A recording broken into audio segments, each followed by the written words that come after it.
Greeting you on an overcast day from Forbes Field in Pittsburgh with the opening of the 1970 season for the defending world champion New York Mets.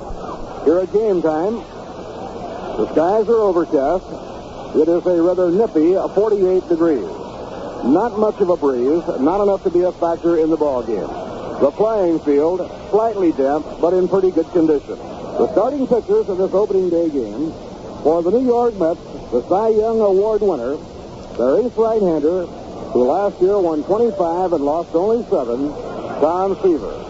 And on the mound for the Pittsburgh Pirates in today's opener, also their ace right-hander, a 16-game winner last season, right-hander Steve Blass. Pittsburgh, our national anthem sung by Brenda Lee.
Forbes Field in Pittsburgh, following our national anthem sung by recording star Brenda Lee. Overcast skies, 48-degree temperatures. It is about time to play ball. And for the starting lineups and batting orders for today's opening game, our colleague, Mr. Ralph Gainer. All right, Bob Murphy, and hi, everyone. And as we get set for the lineup, Mrs. Hannes Wagner is going to throw out the first ball here at Forbes Field. Of course, in memory of one of the greatest ball players of all time, Hans Wagner. For the New York Mets, the leadoff batter will be Tommy Agee in center field. Batting second at shortstop, Bud Harrelson. Batting third and playing third base, Joe Foy. Batting fourth in left field, Cleon Jones. Batting fifth at first base, Art Shamsky. Batting sixth in right field, Ron Swoboda. Batting seventh and playing second base, Wayne Garrett. Batting eighth and catching, Jerry Grody. And the pitcher, Tom Seaver, batting ninth. For the Pittsburgh Pirates, the leadoff batter will be the center fielder, Matty Alou. Batting second and playing third base, Richie Hebner. Batting third in right field, Roberto Clemente. Batting fourth in left field, Willie Stargell. Batting fifth at first base, Al Oliver. Batting sixth and playing shortstop, Gene Alley. Batting seventh, the catcher, Jerry May. Batting eighth and playing second base, Bill Mazeroski. And the pitcher, Steve Blass, batting ninth. Last year, the Mets won the World Series, and in the regular season, they won 100 ball games, lost 62. Bucks with a record of 88 and 74. They were 12 games back in third place in the Eastern Division in the National League. So here today, the final opening ever to be played here at Forbes Field, 61 opening days. This field built back in 1909. Pittsburgh Pirates are scheduled to move into the new ballpark later on this season. So here today, before just about a capacity crowd, we'll be seeing the last opener here in this historic ballpark. Now at home plate, World Championship manager Gil Hodges going over the grounds rules with Danny Murtaugh, third-time manager of the Pittsburgh Pirates. Out there, Bill Mazeroski, the captain of the Pirates. The home plate umpire today will be Augie Donatelli. At first base, calling the plays there, Chris Pellicudis. The umpire at second base will be John Kibler, and the umpire at third base will be Dave Davidson. The field dimensions here at Forbes Field, 300 feet down the right field line, going out to 375 in just about straightaway right field. It's 436, a shade to the right of center field. 457, a shade to the left of center field. 406 in left center field, and 360 down the left field line. And we're getting some brightness out of this overcast sky. It is expected to be warmer as the game goes along. 48 degrees at game time. Field condition here at Forbes Field is good. Infield is dry. Outfield also not heavy. And we have a slight breeze blowing out toward center field as we wait for the New York Mets to take the field. Mets will be playing a two-game series. They are scheduled to play Thursday night. And that ball game, it'll come your way at 8 o'clock on radio only. It'll be Gary Kuzman pitching for the Mets and Doc Ellis going for the Pittsburgh Pirates. The Mets then move on to play in St. Louis. They'll be playing the Cardinals on Friday night, also Saturday afternoon and Sunday afternoon. Then the Mets come home to take up their home opener with the Pittsburgh Pirates on the 14th. That's Tuesday. They'll be playing the Pirates on the 14th and 16th. Philadelphia over the weekend, a four-game series. The first doubleheader of the season at Shea Stadium will be included in that series with the Philadelphia Phillies. They'll be playing the Phillies on Friday afternoon, Saturday afternoon, and the doubleheader on Sunday. And the Mets have an off day, actually play at West Point against the Cadets, and then conclude their homestand with a two-game series with the San Diego Padres on Tuesday afternoon and Wednesday afternoon. The Mets will be playing that first homestand and playing all-day ball games. Their first night game will be in the second homestand. It'll be against the Dodgers on May the 5th. They'll be playing the Dodgers on the 5th, 6th, and 7th, all-night ball games, Tuesday, Wednesday, and Thursday. And then the Giants come in over the weekend for a three-game series, Friday night, Saturday afternoon, and Sunday afternoon. Single game on Sunday, that's May the 10th, and that's Mother's Day. And then Montreal will close out that second homestand with a night ball game on the 11th, Monday night, and a day game on Tuesday afternoon, the 12th. So a festive occasion here in Pittsburgh as the Mets get set to play their ninth opening game. They have never won an opening game in their history. The Mets have never won an opening game in their history, and they have Tom Seaver going for them today against Steve Blass. On the National League schedule, Chicago against Philadelphia. Ferguson Jenkins, a 21-game winner, going for the Cubs. He lost 15 last year. And pitching for the Philadelphia Phillies back after being operated on a back operation, Chris Short. Short last year was out just about the entire season. Also scheduled Houston against San Francisco, Atlanta against San Diego, and Cincinnati against the Dodgers. In the American League, Boston scheduled against the Yankees, Baltimore against Cleveland, Oakland against Kansas City, Minnesota against Chicago, California against the Milwaukee Brewers, and Detroit against Washington. We're still waiting here at Forbes Field as they continue to go over the ground rules. Gil Hodges at this moment pointing down toward the right field line. In right field, going from the 300-foot mark on the foul line out to 375, there's an extension of the wall, a high screen. And balls off that screen, of course, are in play. Over the top of the screen, a home run. And now the Pittsburgh Pirates are taking the field.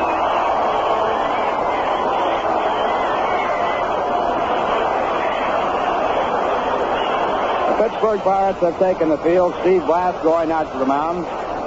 Pirates, after opening up here with the Mets today and their other scheduled game on Thursday night, will be moving on to Philadelphia. They'll be playing the Phillies in Philadelphia over the weekend, the 10th, 11th, and 12th. And then they come in to play the Mets on the 14th for the Mets home opener. Pirates are rated very highly this year by most experts. They have tremendous power, they have good speed, and they're hoping that Gene Alley and Bill Mazeroski, their double play combination at short and second, will have a comeback year. They feel that if those two can have a comeback year, they'll be a very strong ball club. They have a doubtful pitching setup, relying mainly on Steve Blass, Bob Moose, Doc Ellis, Bob Veal as their big men. Bob Moose currently is doing 2 weeks of service duty, so he will not be available for this series and will not be available against the Mets in New York. In the bullpen, they have acquired Twiggy Hartenstein. They figure on him. Bruce Dalcatton. And right now, Danny Murtaugh out talking with his catcher, Jerry May. Manny Sanguin was scheduled to start, but he has a slight injury, so Jerry May was picked as the opening day catcher. Mets are sitting back with their strong-arm catcher, Jerry Grody. Now the throw on down to second base. Bill Mazeroski with the throw over to Gene Alley, the shortstop, to Richie Hebner, the third baseman. And now the ball back to the mound to Jerry May. And Tommy Agee steps in the batter's box. And we're all set to start the 1970 season. And here for the play-by-play, Bob Murphy. Okay, Ralph. Tommy Agee leading off against right-hander Steve Blass. Tommy, as the leadoff batter for the New York Mets last year, led the team in runs batted in with 76. He led in the power departments with 26 home runs. Tommy hit .271 and was a tremendous contributor as the Mets won everything. A foul ball is back upstairs, and the new season is underway. On the mound for the Pittsburgh Pirates, their ace right-hander, Steve Blass. Blass has a lifetime record against the New York Mets of 6 wins and 3 losses. Last year, he won 2 and lost 1. Now the right-hander's pitch, low and outside, 1 ball, 1 strike. In the defense for the Pittsburgh Pirates, Al Oliver is playing first. Captain Bill Mazeroski is at second. Gene Alley is the shortstop, and Richie Hebner is playing third. And a high fly ball sliced right down the right field line. Will it stay fair? It is foul. Back into the crowd, a foul ball. And Tommy Agee did not miss a home run by very much. Down the line is 300 feet to the screen. A ball over the screen is a home run. Against the screen, it is in play.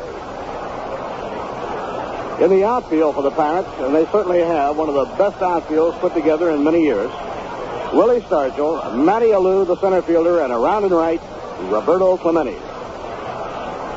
Here's the pitch on the way to Tommy Agee. Foul. Back to the screen. No play.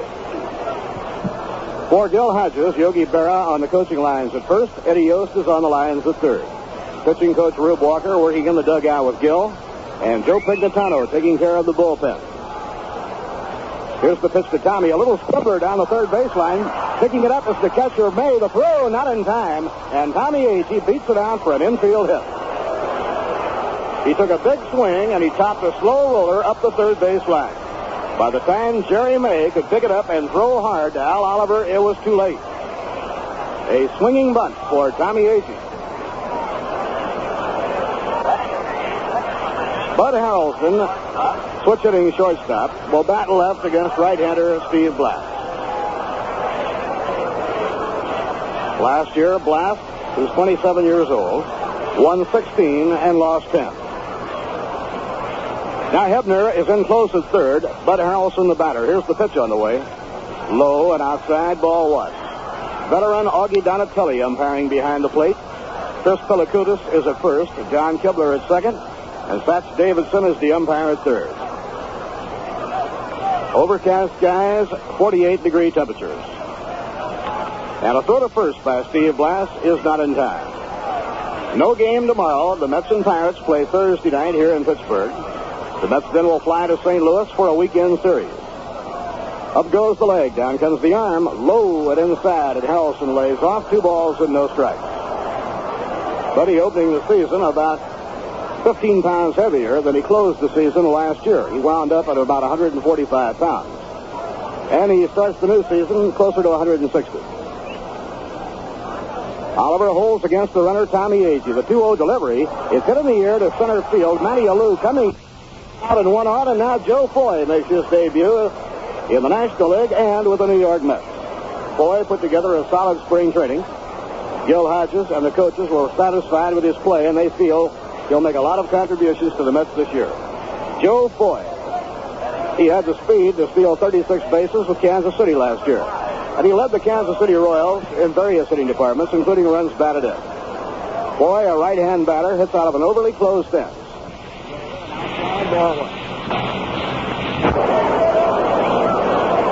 Gil is hoping that Ron Swoboda can be a day-in and day-out player and not be platooned.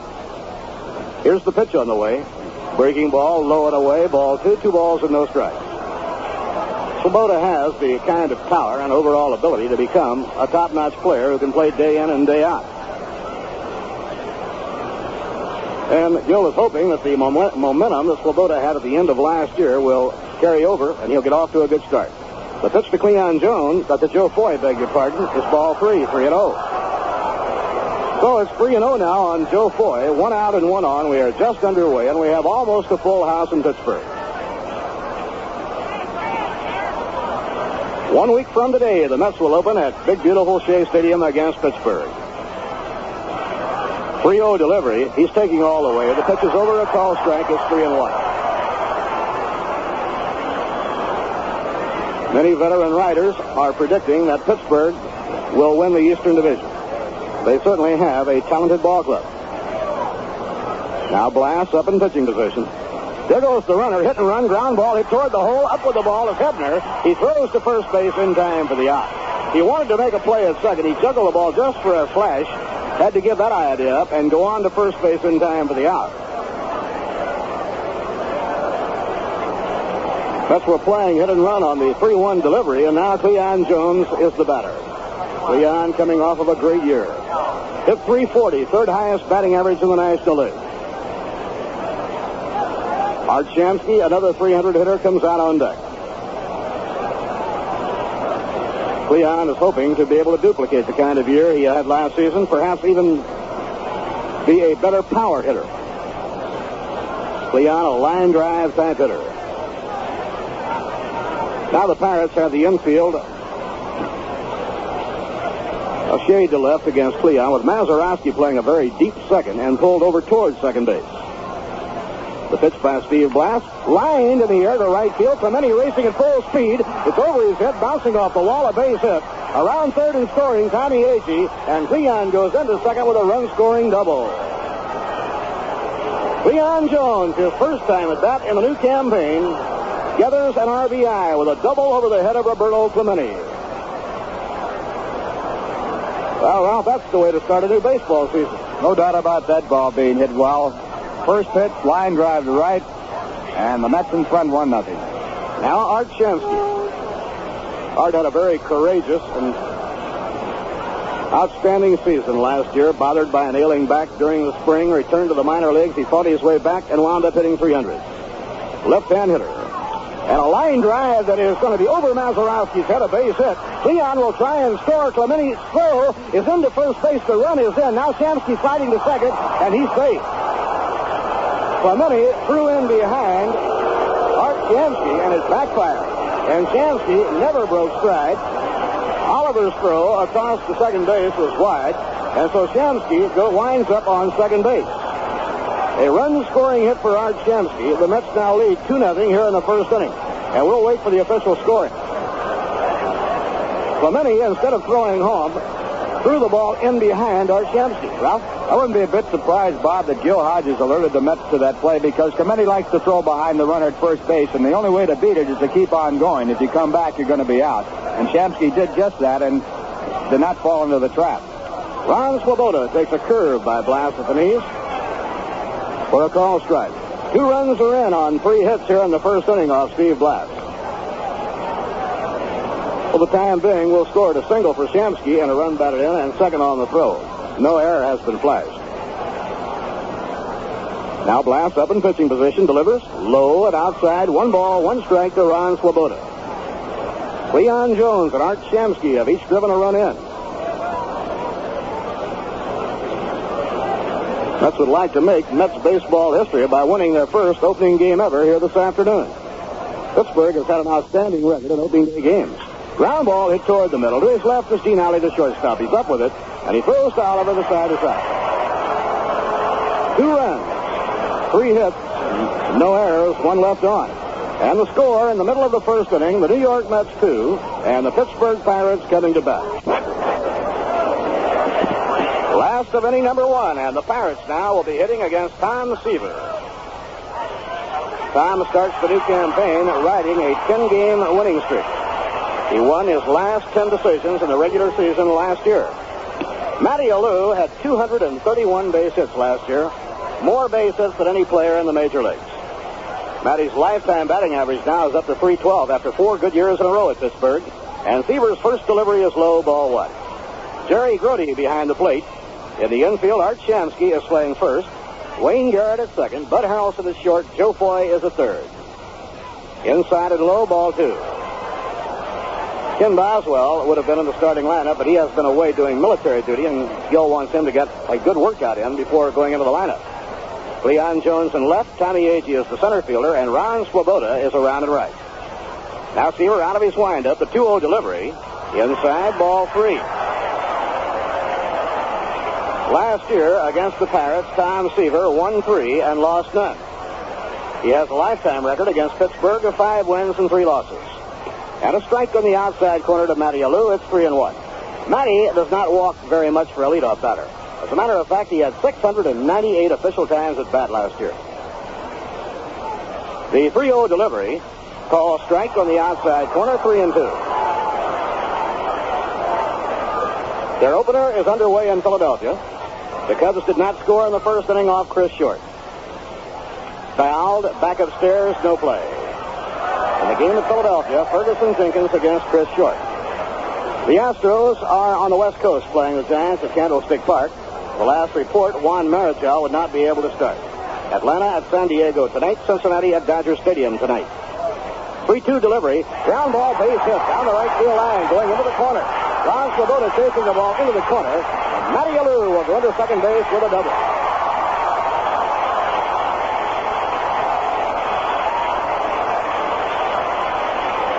Last year, Matty Alou led the National League in 2 base hits with 41, and he has started off again. Matty Alou hitting a 3-2 pitch, a hard grounder, between Shamsky and the line and down into the right field corner. Now, Richie Hebner is the batter for the Pittsburgh Pirates.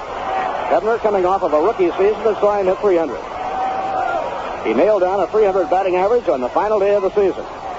Now, Seaver up in pitching position. Delivers way inside, brushing Hebner back to the plate. New York in front, 2-0. Pirates sitting last of the first inning. Don Leppard on the coaching lines at first. Frank Osiak at third. Roberto Clemente, the on-deck batter. Now Seaver pitching from the stretch. Kicks the leg, delivers. Outside and high, ball 2. It's 2-0. Tom fell behind Matty Alou 3-0. Worked the count to 3-2, and then Matty Alou doubled down the right field line. A near-capacity crowd at Forbes Field on opening day 1970. 1 week from today, the Mets open at Shea against the Pirates. Now Jerry Grody sets the target. And a foul tip off the mitt of Jerry Grody, and the count is 2 balls and a strike on third baseman Richie Hebner. The Pirates led the major leagues in team batting last season. They had a team batting average of .276. And with the return to form of Bill Mazeroski and Gene Alley, they figure to be even stronger. They had 3 rookies all come through. Richie Hebner, one of the 3. He's a left-hand batter. And the pitch by Tom Seaver, good pitch at the knees for a call strike. It's 2-2. First baseman Al Oliver and third baseman Richie Hebner and catcher Manny Sanguillen, all putting in their first full season with the Pirates last year. Oliver and Hebner were bona fide rookies. Sanguillen did not qualify for Rookie of the Year honors. Hebner and Sanguillen both hit over 300. Oliver hit 285. Seaver delivers 2-2. Swing and a miss. He struck him out. Tom Seaver behind on the count comes back to strike out Hebner. Before Clemente steps in, we'll pause for station identification. This is the New York Mets Baseball Network. This is New York Mets Baseball on WKAJ-FM 102.3 in Saratoga Springs, New York.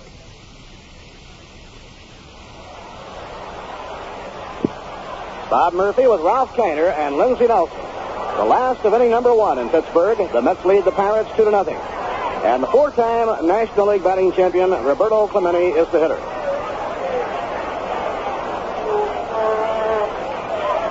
Here's the pitch by Tom Seaver. Low and outside, ball 1. Last year, Clemente hit .345, second only to Pete Rose of Cincinnati, who led the major leagues in batting. Clemente had 19 home runs and 91 runs batted in. Roberto Clemente, right-hand batter. On second base, Matty Alou, one man out. Now the pitch by Tom Seaver. Hit in the air to right field. Ron Swoboda galloping in. He decoys it. It's a base hit. Matty Alou is coming home. The throw coming in will not be in time.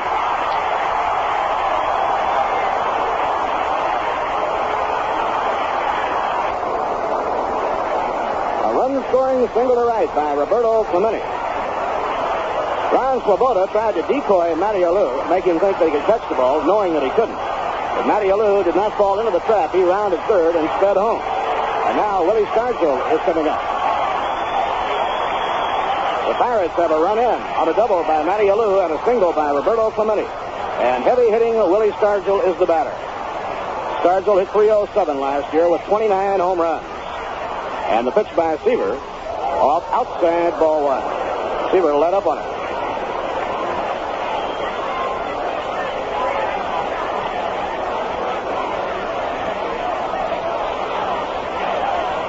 Now the pitch on the way to Stargell. Hit in the air to left field toward the line. Jones running after it, and it's foul ball. A foul ball by inches. Stargell just missed an extra base hit that would have tied up the ball game. He's a left-hand pull hitter. The outfield plays him way around to right. He sliced that one right down the left field line and just fouled.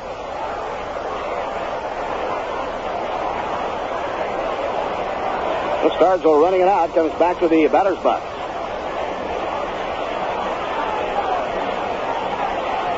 Baltimore, the defending American League champion, opening in Cleveland, and the Orioles will pitch Dave McNally, a 21-game winner last season, against Sam McDowell. Sudden Sam, an 18-game winner a year ago. 1 ball, 1 strike to Willie Stargell.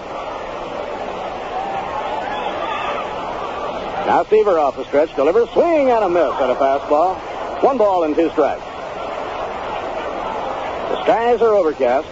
Weatherman forecasting that the sun will break out around 2:30. Game time temperature was 48 degrees. Stargell the batter, and the pitch by Seaver. Ground ball hit down to first base. Shamsky steps on first. Now they've got a rundown play on Clemente. Shamsky running him back, gives the ball to Harrelson, and Harrelson tags out Clemente, a double play to retire the side. So Stargell grounded out to Shamsky. Clemente elected to stand there and go into a rundown situation, and Shamsky ran him toward second, flipped the ball to Harrelson to complete the twin killing. 1 run, 2 hits, no errors, none left. At the end of 1 inning, the score in Pittsburgh, the New York Mets 2 and the Pittsburgh Pirates 1. Of your own, it's fun to realize it's time to pay your savings and save convenient ways. So always remember, it's a proud place to stay. It's not in America, by U.S. Savings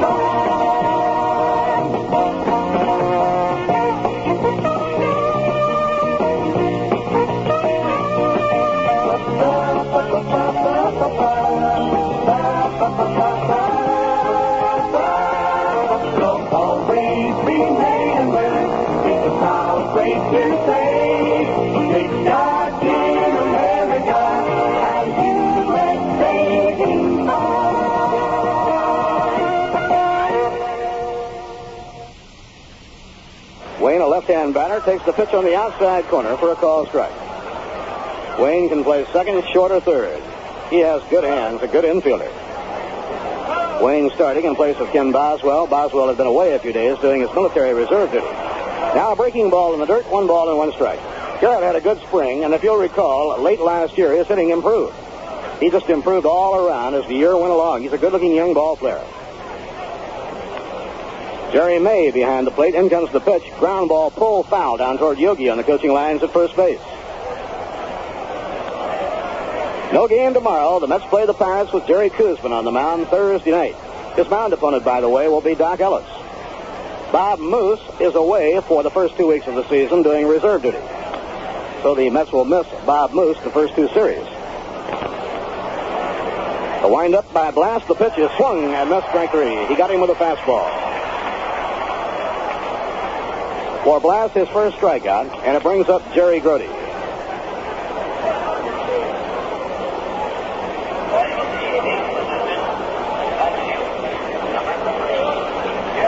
Jerry Grody, right-hand hitter.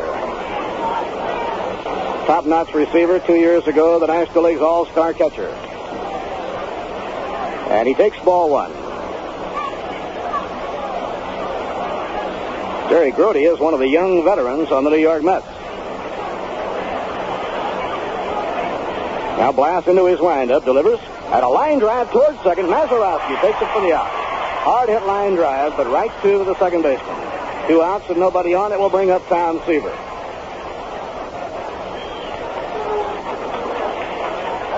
Jerry Grody opening his 5th season as the Mets' #1 receiver. Now here is Tom Seaver.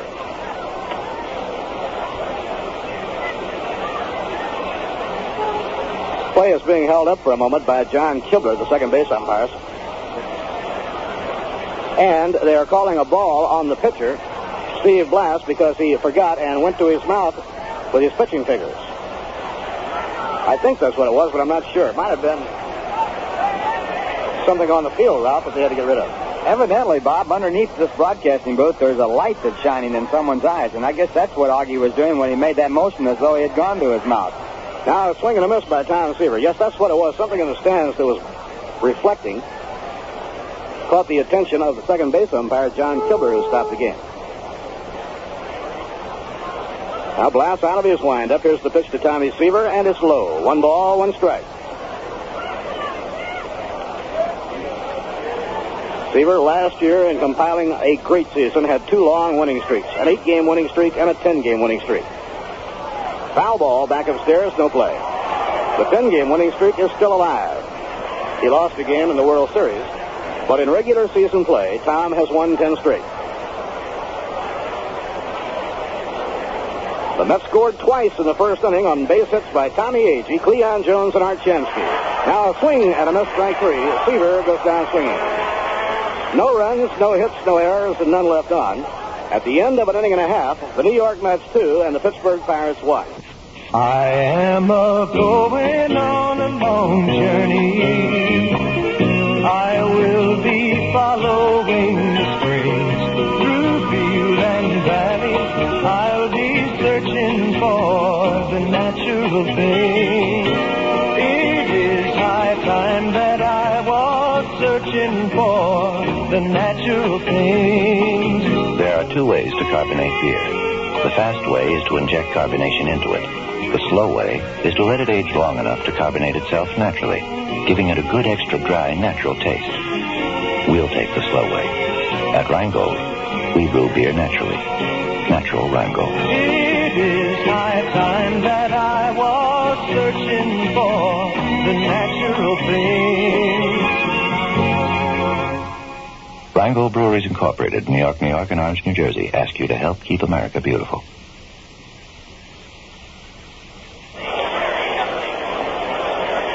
Last of the second inning. New York 2, Pittsburgh 1. For the Pirates, first baseman Al Oliver leads off against Tom Seaver. The Chicago Cubs and Philadelphia Phillies are scoreless at the end of 1 inning in Philadelphia. Ferguson Jenkins pitching against Chris Short.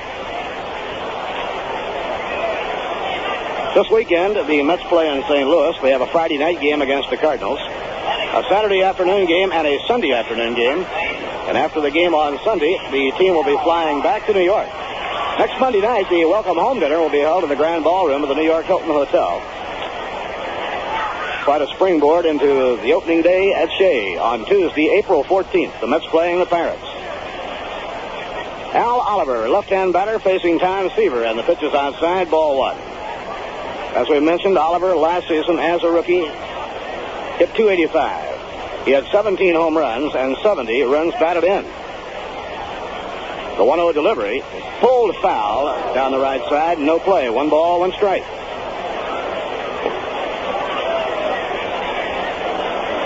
Gene Alley is the on-deck batter, and then Jerry May. Now Tom Seaver has his sign from Grody. And a drive hit toward the alley in right center field. It'll be in for an extra base hit. Running the ball all the way back to the wall is Ron Swoboda. Oliver around second is on his way to third. He'll pull in with a 3-base hit.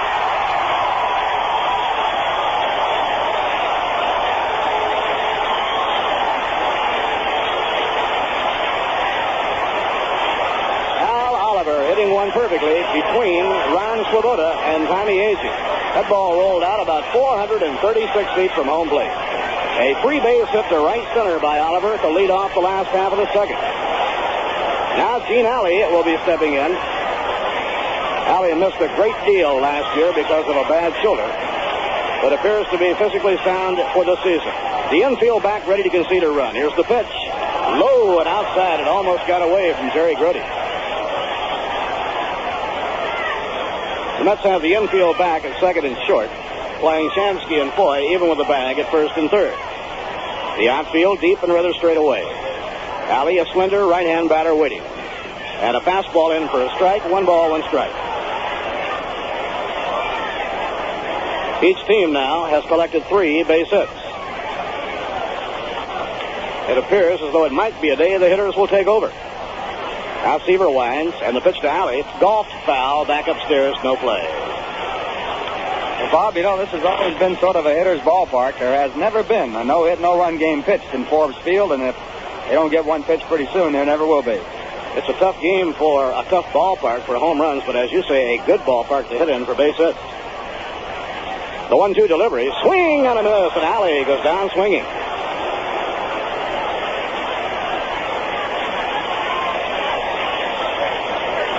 Pirates in recent years have won 5 batting titles. Gives you an indication that this is a good ballpark to hit in for base hits. Clemente has won 4. Matty Alou picked up 1.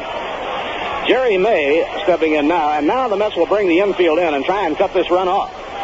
Al Oliver on third with 1 man out. They played back at second and short with nobody out. Now the pitch on the way, and Seaver misses low outside, ball 1. Mets 2 and the Pirates 1, but the Pirates have the tying run on third with 1 out. Bill Mazeroski will be hitting next.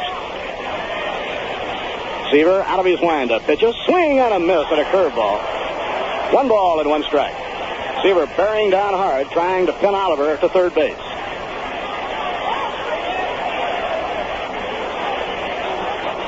Pirates got a run in their half of the first and a double by Matty Alou and a single to right by Roberto Clemente. Pitching 1-1. It's over at the knees for a call strike. Good pitch by Tom Seaver. Now Seaver with a count of 1 ball and 2 strikes on the Pirate catcher, Jerry May. May, a right-hand hitter. Mazeroski will hit next. Here's the pitch on the way. He's in the air to deep right field. Way back goes Swoboda, and he dives and he makes the catch. A great catch by Swoboda. The game is tied up. In to score comes Oliver. A remarkable play in the outfield by Ron Swoboda to rob Jerry May of an extra base hit. He went as far as he could go on the dead run and lunged through the air, made a backhand grab, went sprawling on the ground, but held on to the ball. Well, I wouldn't say that was as good a play as he made in the World Series on Brooks Robinson, but it was a good one, Ralph, no doubt about it. He went as far as he could go, and he had to make that last-minute extra effort, and that took him off his feet. Foul ball by Mazeroski back toward the screen, no play. So it's tied up 2-2.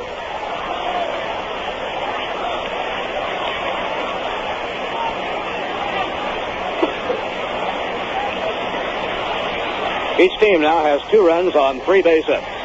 Mazeroski the batter. 2 outs and nobody on. Maz hampered all last year by injuries.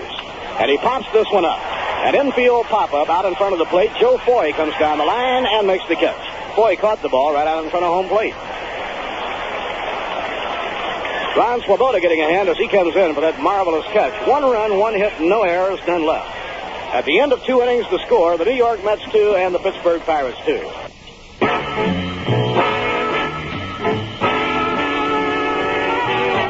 Well, Mets fans, we're into another season, and we hope a really great one for your ball club.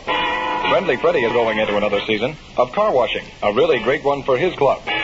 Friendly Freddy's is the only fully automatic car wash in Saratoga Springs. Their motto is, nothing for you to do but sit back and relax. Friendly Freddy's Car Wash offers you the quickest and most convenient car washing service in Saratoga. They're located on High Rock Avenue, 1 block off Lake Avenue. At Friendly Freddy's, they have a facility for everyone. A coin-operated wash for the do-it-yourselfers, the most up-to-date vacuum cleaners, and, of course, the automatic car wash. You just drive in, stay in your automobile, and before you know it, your car is coming out cleaned and, if you like, waxed. All this service for only $1.25. Wax is 50 cents extra. Believe me, Mets fans, this is a bargain with today's inflated prices. Come on in and give them a try. Pick up the action in the third inning as they turn on the lights. Ralph Gaynor.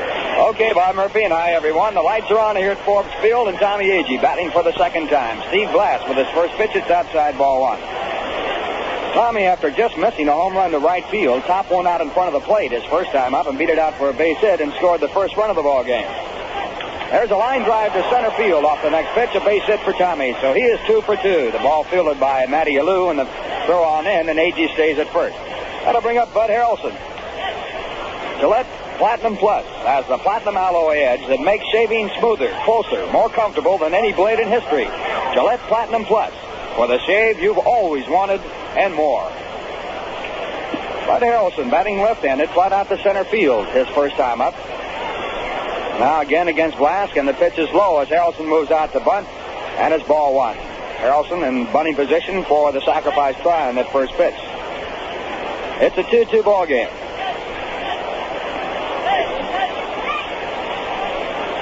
Agee at first base, not too big a lead. Now the pitch to Harrelson. It is taken inside. Harrelson gets out of the way, and on the pitch, Agee was running. It got away from the catcher. It'll be a stolen base. So Agee, who had 12 stolen bases last year, gets his first this year, and the Mets have a runner in scoring position. It's ball two. Pitch was way inside. Harrelson almost got hit by it as he tried to get out of the way and did. And it was off the glove of the catcher, Jerry Mayne, rolled about 30 feet away. 2 ball, no strikeout. And the pitch to Harrelson has taken over a called strike. Breaking ball in. It's now 2-1.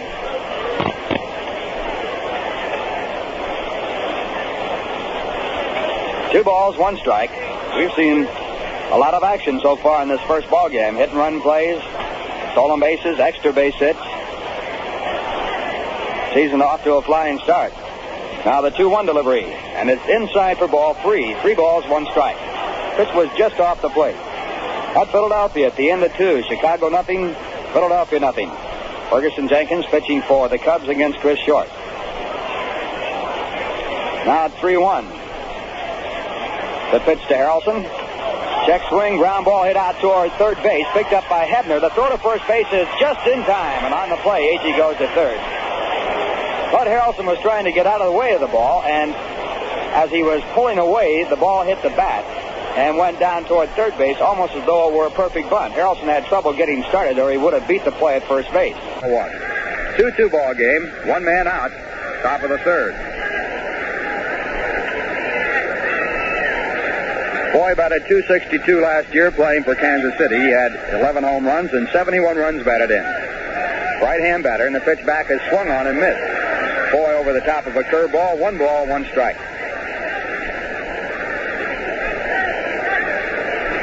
Steve Glass, 16-game winner last year for Pittsburgh in this starting ball game. And we've got some action going in the bullpen for the Pirates. Now the next pitch, it's low, ball 2. 2 balls, no strikes.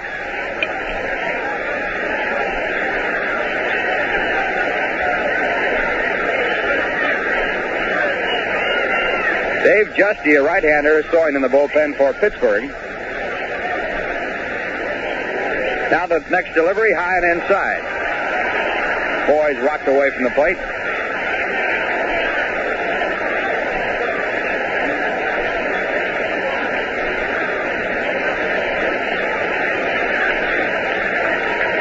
Lou Maroney also is warming up in the bullpen, a left-hander.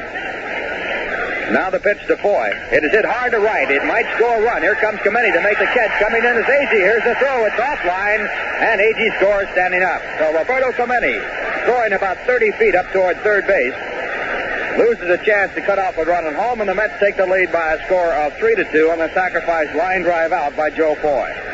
That'll bring up Cleon Jones.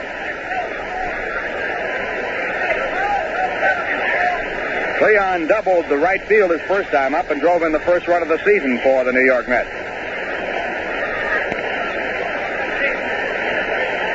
Been some hard hit balls in the game. It's been a hitter's day so far. Mets leading by a score of 3-2. 2 men out.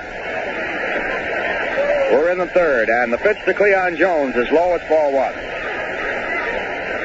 Cleon's double on the first pitch that he saw this regular season was a line shot to right. Now checking the swing. The pitch too low. It's ball 2. 2 balls, no strikes.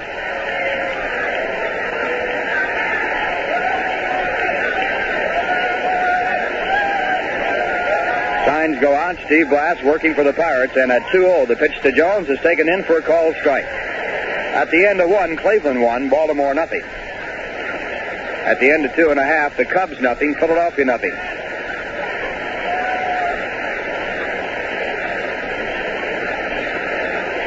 And the 2-1 delivery.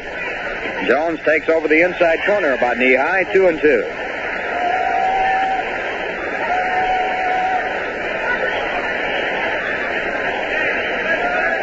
Mets have another ball game in this series with Pittsburgh. It'll be Thursday night. Jerry Koosman is going for the Mets. Then they move to St. Louis, and Gary Gentry will open up against the Cardinals on Friday night. Next pitch is way outside and high, a full count to Jones. On deck batter for the Mets, Art Shamsky.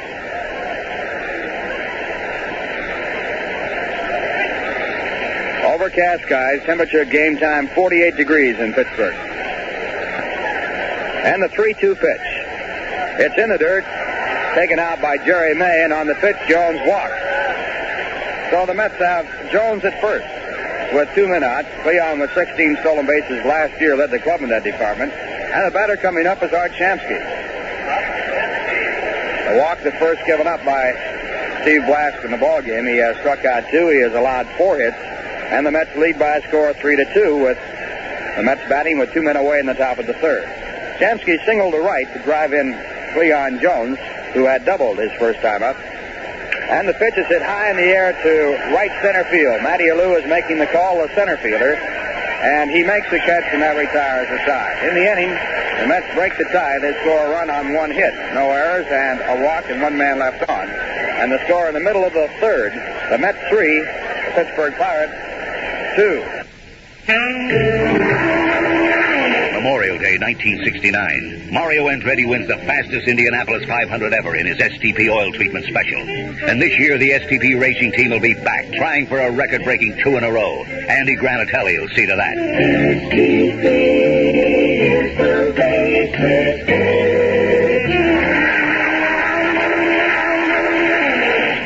When it comes to automotive testing laboratories, Indianapolis tops them all.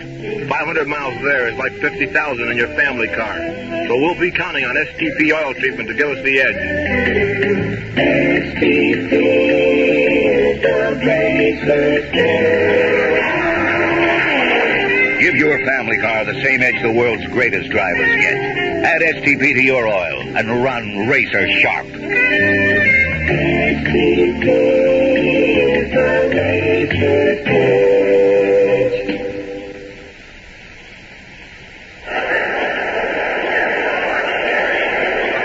We're going to the bottom of the third inning. Mets leading by a score of 3-2 here on opening day in Pittsburgh. And the Pirates coming up against Tom Seaver for the third time. First batter will be the pitcher, Steve Blass. He'll be followed by Matty Alou and then Richie Hebner. Seaver has been reached for 2 runs on 3 hits. Tom, a 25-game winner last year. And the first pitch to Blass is swung on, strike 1. Augie Donatelli, the home plate umpire, the crew chief of this crew. Chris Pellicudis, the umpire at first base. John Kibler, the umpire at second. Dave Davidson, the umpire at third. 1 strike pitch, a called strike 2. For the ball game, Seaver was in the clubhouse and talking about things other than opening day. Next pitch is low on the count, 1 ball and 2 strikes. In fact, along with Joe Deere, the assistant trainer, we got to talking about a fellow named Chico Rodriguez. Now the pitch back, swung on and missed, and Seaver has struck out Steve Blass. 3rd strikeout for Tom in the ballgame. That'll bring up Matty Alou. Alou doubled on a 3-2 pitch right down the right field line his first time up. He led the National League in doubles last year with 41. Had 231 base hits to lead the National League, batted .331. had 1 home run, 48 runs batted in, and he fouls the first pitch away at strike 1. Matty Alou last year set a new National League mark for times at bat, official times at bat of 698, breaking an old record of 697 set by a Pittsburgh Pirate player, Woody Jensen. The 1 strike pitch. It is again fouled away, strike 2. Mets leading 3-2. As we were saying about time, we got talking about different ball players. Another ball player by the name of Chico Ruiz came up. And Don Hefner, who at one time was a manager for the Cincinnati Reds and a coach for the New York Mets, was his manager. And Hefner coached in the third base coaching box. Next pitch is low, and it's 1 ball and 2 strikes. And he always had a saying that if you didn't do well, he'd yell in and say, "You can do better than that." And it was a pet expression of his, which he used all the time. Pitch back is hit foul into the stands on the third base side, so the count stays at 1-2. Ruiz was at bat playing for Don Hefner at San Diego, and he swung and missed the 2 pitches, and Don Hefner yelled in from the third base coaching box, "You can do better than that." And Ruiz called time and walked down to Don Hefner and said, "No, I can't." Now the 1-2 pitch. Grounded toward the shortstop. Harrelson will have to hurry. The long throw in time for the out. Alou gets down that line in a hurry, and Harrelson fielded that ball from a deep shortstop position. That'll bring up Richie Hebner, but first we pause for a station identification. This is the New York Mets Baseball Network. This is New York Mets Baseball on WKAJ-FM 102.3 in Saratoga Springs, New York.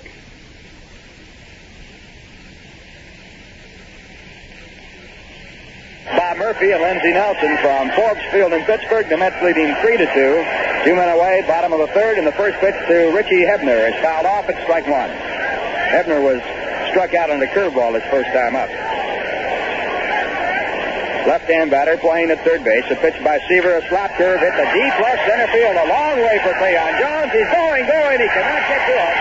It is picked up by Tommy Agee, and Hebner goes to second base. It holds there as Agee makes a powerful throw perfectly to third. So another extra base hit for the Pittsburgh Pirates. They have had 3 now, and it brings up Roberto Clemente. That is the second time that Tom Seaver has thrown what ball players call a slop curveball to the plate, and both times he has thrown it, it has gone for extra bases. Al Oliver tripled off of it to right center, and now Hebner with a double to left center. Cleon Jones went as far as he could go and tried to make a high dive for it, but he couldn't reach it as he fell to the ground. And Agee had to pick it up out in deep left center field. Now Roberto Clemente in the first pitch.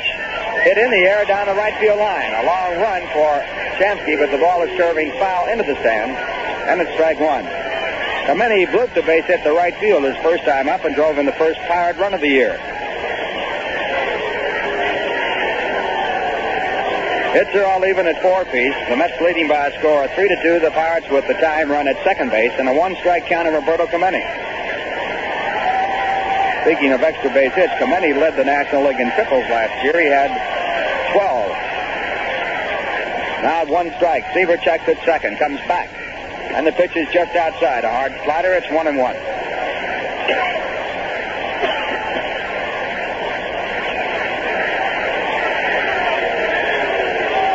Clemente, number 21. Lifetime batting average of .314. Now Seaver again set. And the 1-1 pitch is high for ball 2. Roberto Clemente played winter ball this year, and he said before the ball game that the reason why he did was to keep his shoulder, which he had injured, in constant action so it would not stiffen up and become a permanent injury. 2-1 pitch. Swung on and missed, and Clemente with a hard swing. They count 2 balls, 2 strikes. Roberto Clemente last winter turned down a chance to run for mayor. He is a popular ball player. Puerto Rico. Here's a 2-2 delivery. It is swung on and missed, strike 3, and Seaver gets Roberto Clemente with a hard, high fastball. That is Seaver's 4th strikeout and retires the side. In the inning, no runs, 1 hit, no errors. A man left at second, and the score at the end of 3. The New York Mets 3, the Pittsburgh Pirates 2. Globe Supply, downtown Saratoga, is the place to go for Raleigh and Roll Fast bicycles. You'll find a large selection to choose from, and they come in all speeds. Every new bicycle purchased at Globe Supply comes fully assembled and carries a 90-day service and maintenance guarantee. You can also have your bike repaired by experienced mechanics at Globe. For all your bicycle accessories and parts for English or American bikes, shop Globe Supply, downtown Saratoga, open daily from 8:30 a.m. to 6 p.m. Friday night until 9 p.m. John Hancock introduces Rich Man coverage for the not yet rich. A life insurance package with an initial benefit of $100,000. Very good for the ego, and you can afford it. If you're 24, you may have to pay about $38 a month.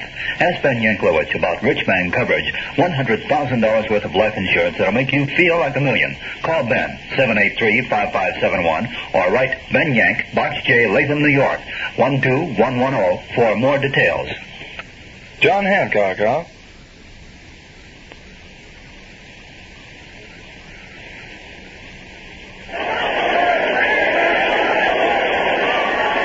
Swoboda, the leadoff for the New York Mets. They lead 3-2 after 3, and the first pitch to Ron is low, ball 1. Ron grounded to the shortstop. Gene Alley, his first time up, and was out, batting against Steve Blass for the second time. Ron batting in the 6th batting position. Blass back, and the pitch again is low. It's ball 2. Behind Ron Swoboda, Wayne Garrett and Jerry Grody for Steve Blask in this inning.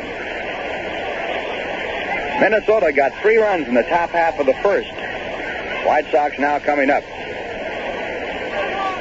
2-0 pitch hit deep to right field. A long drive. It'll be for extra bases. It might go all the way. It is off of the wall. Swoboda makes the turn at first, goes into second base with a stand-up double. Well hit ball over the head of Roberto Clemente about 390 feet. So the extra base hits continue to resound off the bats of both teams. And the Mets now have a runner at second base with no one out and Wayne Garrett coming up. Wayne was struck out his first time up. He went down swinging at a fastball. Left-hand batter, batted .218 last year. He had 1 home run and 39 runs batted in. Once again, action starting up in the bullpen for the Pirates. Dave Justy, a right-hander, along with Lou Maroney, a left-hander. Now Steve Blask, who has been reached for 5 hits with his first pitch to Garrett. A curveball swung on a miss, strike 1. Manager Gil Hodges surprised quite a few people when he said that Ron Swoboda was going to be his standard right fielder for both right and left-hand pitching. And he moved Art Shamsky, who normally plays in the outfield and did most of spring training, into first base to take advantage of his bat. Ron here has responded with long double. There's a drive to deep right field. Going back is Clemente to the warning track. He makes the catch. Going over up from second base is Ron Swoboda to third. So a long fly ball by Wayne Garrett, about 375 feet. And the Mets now have a runner at third base with 1 man away, and the Mets have Jerry Grody coming up.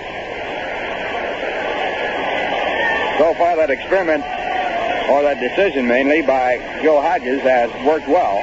Swoboda has a double and 2 times up. Shamsky has a single and a run batted in and 2 times up. Jerry Grody the batter. Jerry hit a soft line drive to second for an out his first time up. Pirates are playing their infield in, hoping to cut off a run. And the first pitch is popped up. The infield moving in on it is going to be Richie Ebner, the third baseman, to make the catch, and he does right on the pitching mound for the out. So the Mets lose a chance to score a run on a sacrifice fly. And that leaves it up to Tom Seaver, who's batting now with 2 men away. The Mets leading 3-2. Top of the 4th inning. Seaver was struck out his first time up. Now we got some sunshine breaking through the overcast here in Pittsburgh. Seaver, a right-hand batter, and Steve Blask with the first pitch. It is swung on a miss, strike 1. Seaver started to swing, tried to hold up, but couldn't do it.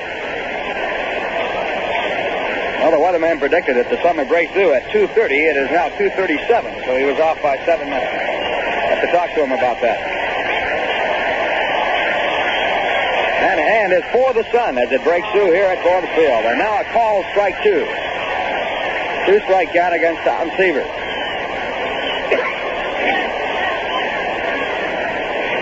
Steve Blask walks off the pitching mound, goes to the grass to rub up the ball. Now comes back on top, contacts the pitching rubber, and checks out the sign. And the pitch. Ground ball hit right back to Bryce. He fields the ball, throws to first base as Saunders retires. No runs, one hit, a leadoff double. No errors, a man left at third, and the score in the middle of the fourth inning. The New York Mets 3, the Pittsburgh Pirates 2. The finest in Italian cuisine and a wide array of steaks, chops, and seafood await your dining pleasure at Mangino's Restaurant, located on the south end of Saratoga Lake. But there's a big difference between just ordinary Italian or American cuisine and Mangino's fine food. At Mangino's, your order is never prepared hours before. Mangino's realize that good food cannot be hurried, and they ask you to give them a little time to prepare it properly. All dishes are prepared to your order when your order is placed, never before, and it hasn't been simmering away for hours or minutes. That's the big difference at Mangino's. Why not enjoy eating Italian food the way it should be savored and dine at Mangino's Restaurant, located on the south end of Saratoga Lake on Route 9P, just 2 miles from Route 9. A complete line of Italian specialties are served to tempt the palate, and their steaks and chops and seafood are equally as delightful. If you're planning a party or a banquet for up to 75, call Mangino's for their special party menu. That's Mangino's Restaurant, the home of truly fine foods on Route 9P at the south end of Saratoga Lake. Fourth inning, the Mets leading 3-2 in the first game of this 1970 regular season. Tom Seaver working for the Mets, Steve Blass working for Pittsburgh. The Mets have had 3 runs on 5 hits. The Pirates have had 2 runs on 4 hits. And the first batter for the Pirates will be Willie Stargell. Willie hit into a double play his first time up, grounding to Art Shamsky, who stepped on the bag, and then Roberto Clemente, who was on first, was worked out on a rundown play. Now a high fly ball hit to right field. Ron Swoboda ambling in, gets under the ball and makes the catch.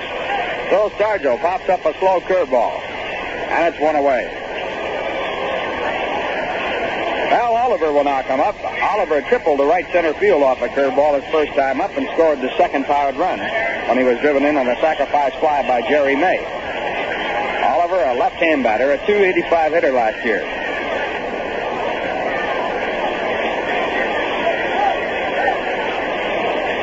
Seaver now checking out his right fielder, Ron Swoboda. Ron playing a very deep right field. As Bob Murphy told you earlier, this is a tremendously large ballpark.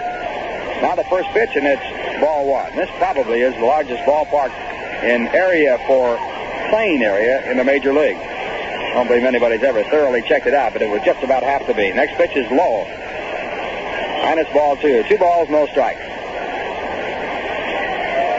457 to center field at the deepest point. 360 down the left field line. Now a hard swing and a miss, and it's 2 balls and 1 strike. 300 down the right field line, but he goes out sharply, about a 45-degree angle to 375. Now the 2-1 delivery to Oliver, and it's low, ball 3. 3-1. Mets leading by a score of 3-2. Baltimore got a run in the top of the second. They have tied up Cleveland 1-1. Now a hard swing at a fastball, but the ball fouled off, and it's a 3-2 count as Seaver works against the left-hand batter, Al Oliver. The on-deck batter, the shortstop, Gene Alley.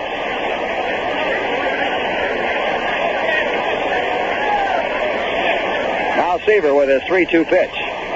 And it's popped up on the third base side. Joe Foy has room in foul territory to get to it. He is under it, and he makes the catch.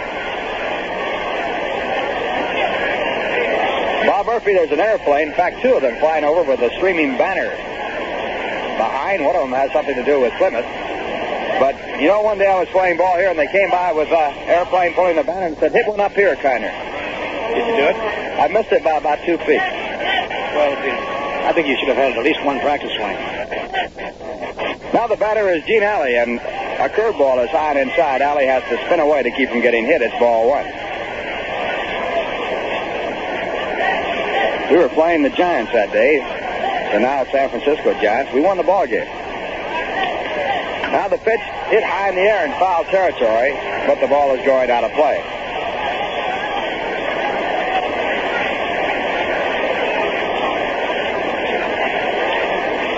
One ball, 1 strike count on Gene Alley.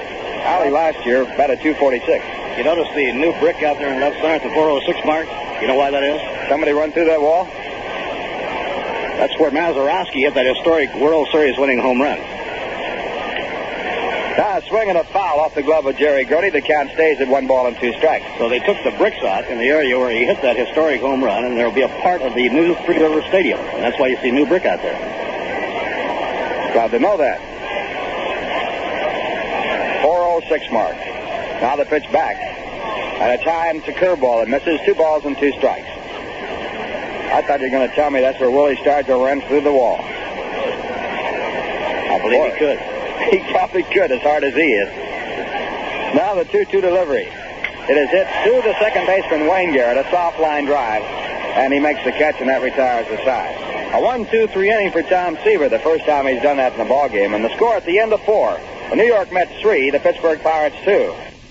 I am going on a long journey. I will be following the spring.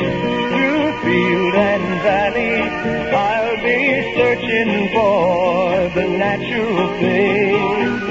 It is high time that I was searching for the natural things. At Rheingold, we brew beer with the natural things. Rheingold Extra Dry is made with good water, just about the best in the world. If you don't start out with good water, you don't end up with good beer. We start out with good water. Natural Rheingold. It is high time that I was searching for the natural thing. Rheingold Breweries Incorporated, New York, New York, and Orange, New Jersey, ask you to help keep America beautiful.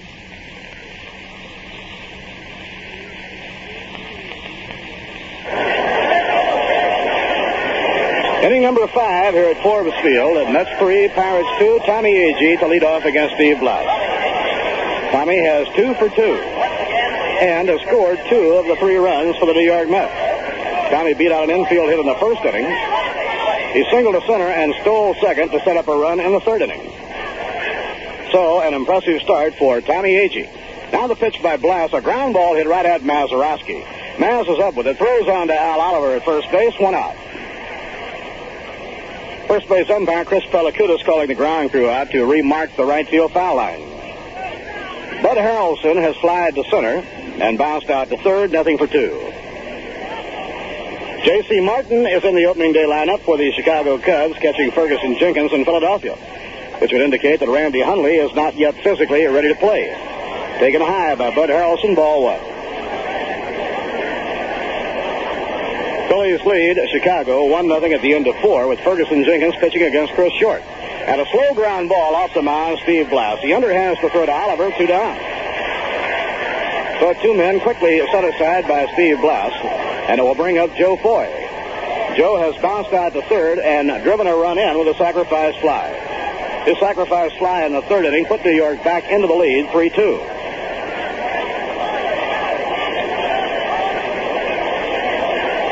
Cleon Jones, the cleanup hitter, comes out on deck. That's 3 runs on 5 hits. They've had 3 left on. The Pirate outfield around to left. And a swing and a miss at a breaking ball, strike 1. Mazeroski has been playing a very deep second base against the right-hand batters and shading them for the most part toward the middle of the diamond. Now Blass delivers on a half-swing foul ball, right straight back, no play. And Blass now has a 2-strike advantage.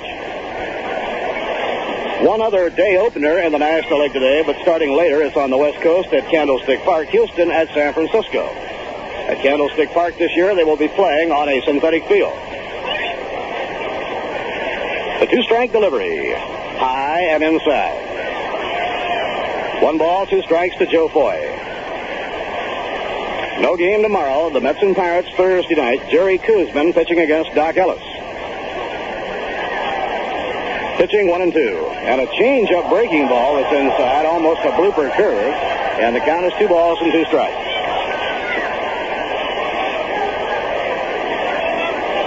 The Mets scored twice in the first inning today. Cleon Jones doubled home Tommy Agee, and Art Shamsky singled home Cleon Jones. Pittsburgh came back to tie the game.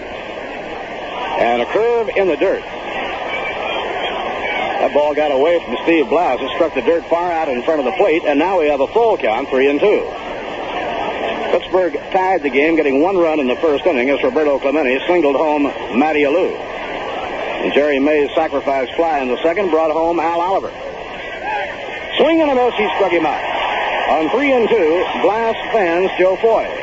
For Steve Blass, his third strikeout. No runs, no hits, no errors, and none left on. So we've come halfway at the end of 4 1/2 innings. The score, the New York Mets 3 and the Pittsburgh Pirates 2. Having a problem in deciding where to take your group on its next outing? If so, let the Mets Group Sales Department solve it for you. This department is manned by experts in handling both men's and women's groups. These same specialists encourage community and civic organizations, social and fraternal clubs, youth, family, and athletic groups to take in a Mets ball game and enjoy a day at Shea. In addition to providing group ticket sales for a ball game, our representatives will be happy to furnish you with all the details of the beautiful restaurants at Shea Stadium, which are available for parties, large or small, up to 700 persons. For groups of 100 or more, recognition will be given to your organization on the changeable message scoreboard here at Shea. You can easily obtain additional information simply by writing to Group Sales Manager, Shea Stadium, Flushing, New York, 11368. Or, if you like, telephone 212-672-3000. The representative handling your area will be more than happy to personally speak before your men's or women's group, large or small, and explain all the details. Call or write today and enjoy a day at Shea.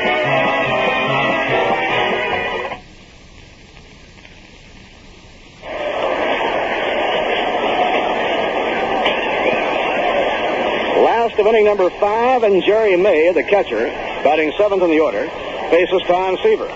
He drove in a run in the second with a long fly ball to right center, and Swoboda made a remarkable catch to rob him of an extra base hit. The pitch by Seaver is low inside, ball 1. Tom Seaver, 25-7 last year, winner of the National League Cy Young Award and runner-up in the Most Valuable Player balloting. Now the pitch by Tom, a strike on the outside corner at the knees, 1 ball, 1 strike. Mets figuring Jerry May as a pull hitter. Wayne Garrett shaded towards second base. Now Grody provides the target. In comes the pitch. High fly ball hit deep to center. Roaming back is Tommy Agee. Now he's drawing a beat on it, and he makes the catch for the out.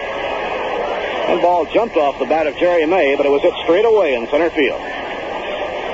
1 out and nobody on. Now veteran Bill Mazeroski. Maz 0 for 1, retired on an infield pop-up taken by Joe Foy in the second inning. 15-year veteran from Wheeling, West Virginia, Bill Mazeroski. And Tom Seaver smoothing out the dirt in front of the pitching slab. New York 3 runs on 5 hits. Pittsburgh 2 runs on 4 hits. We're in the last half of the 5th inning. We have a near-capacity crowd at Forbes Field. Pitch on the way, fouled, back upstairs to the skyboxes, no play. Veteran Augie Donatelli, the crew chief of this umpiring team, and naturally behind the plate on opening day. Second in seniority on this umpiring team is Chris Pellicudis, so he's at first base. Then John Kibler at second, Satch Davidson at third. Pitch taken outside by Mazeroski. Both Mazeroski and Alley missed a lot last year due to injuries. And a half-swing, slow ground ball down the first base line. Seaver picks the ball up in fair territory, tags out Mazeroski. Good play by Seaver. He had to get there in a hurry because the ball probably would have rolled foul before it reached the first base bag. The Seaver left him on and got to it near the line. 2 outs, nobody on. Steve Blass, the Pirate hurler, coming up. You have to work on Steve Blass. He's among the better hitting pitchers in the National League. He had 1 game against the Cubs last year. He had 4 base hits in 1 ball game. Blass hits right-handed. Now Seaver over the head. Down comes the arm. Line down the right field line. It may go foul. Foul ball. Ball was hit late by Steve Blass. He strung it, but it was a foul ball. One of the grandstand outfielders must have made a good play.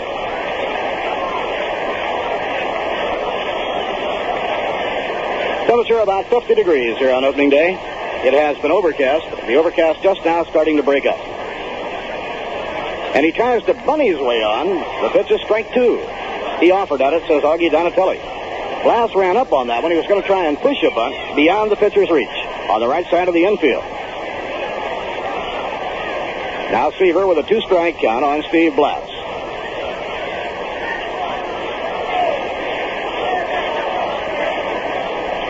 Into his windup, Tom Seaver, and the pitch off the outside corner. 1 ball and 2 strikes.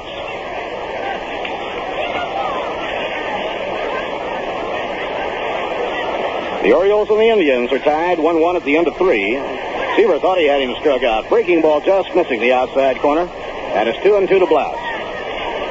Tom Seaver has struck out 3. Walked none. Now the pitch to Blass. Foul back toward the crowd. No play. This weekend, the Mets have a 3-game series with the Cardinals in St. Louis. Following the Sunday game, they'll be flying to New York. They have the welcome home dinner Monday night at the Grand Ballroom of the New York Hilton, and they open the season at Shea a week from today.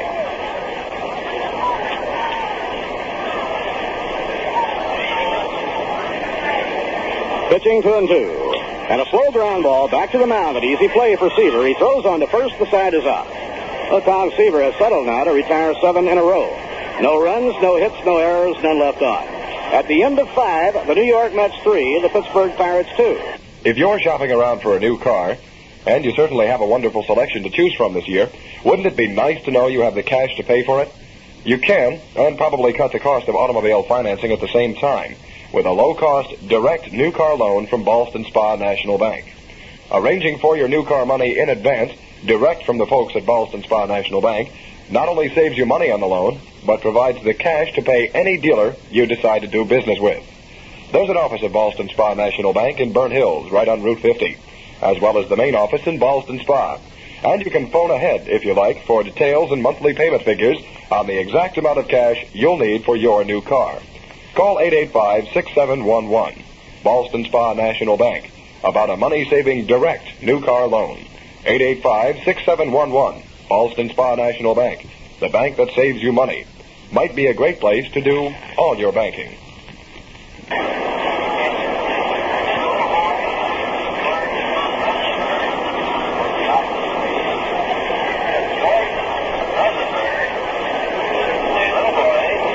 Into 5, the ground crew has come out to manicure the diamond for the second half of the ball game.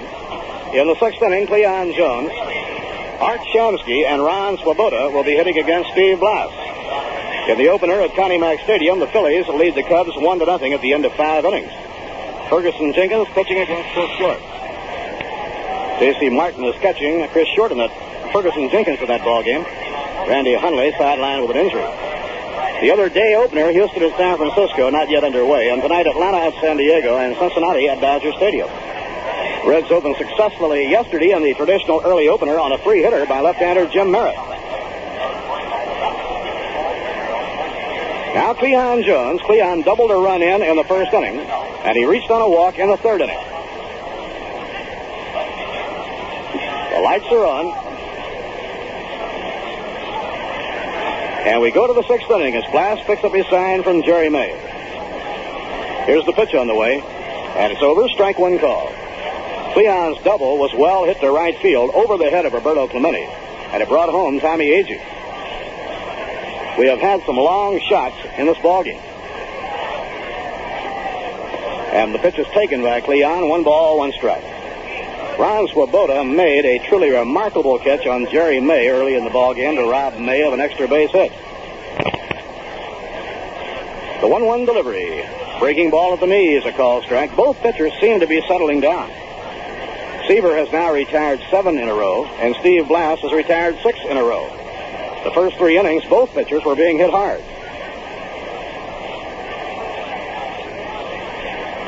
Blass with a count of 1 ball, 2 strikes. Here's the pitch. And a curve in the dirt out in front of the plate. That breaking ball is bothering Steve Blass. I mean, he's been changing up on his curveball, and it's been getting out of his hand in a wrong way and breaking into the dirt far out in front of the plate.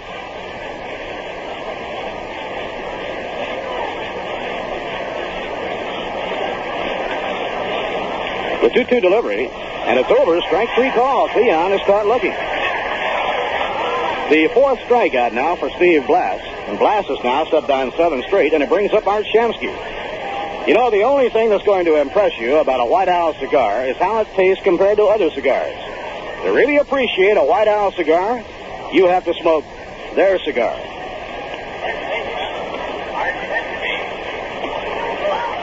Art Shamsky singled a run home in the first inning and skied to center in the third inning. Art 1 for 2 and a run batted in. Mets lead 3-2. And a call strike on the outside corner of the knees.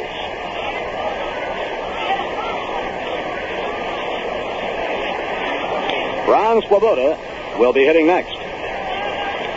Jerry May setting up the target. Line down the left field line. It may go foul. Let's see. Fair ball just inside the line. Shamsky around first. Is on his way to second, and he goes in standing up with an opposite field double. Well hit drive by Shamsky into the left field corner. A two-base hit. That is base hit number 6 for the New York Mets, and 3 of the 6 have been for extra bases.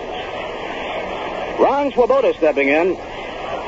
Ron doubled leading off the 4th inning, but was left stranded on 3rd. He also has made a great play in the game in the field.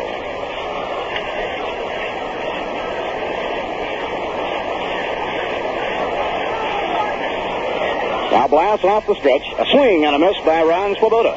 Wayne Garrett is the on-deck hitter. These are the two teams many of the baseball experts figure will battle for the Eastern Division crown.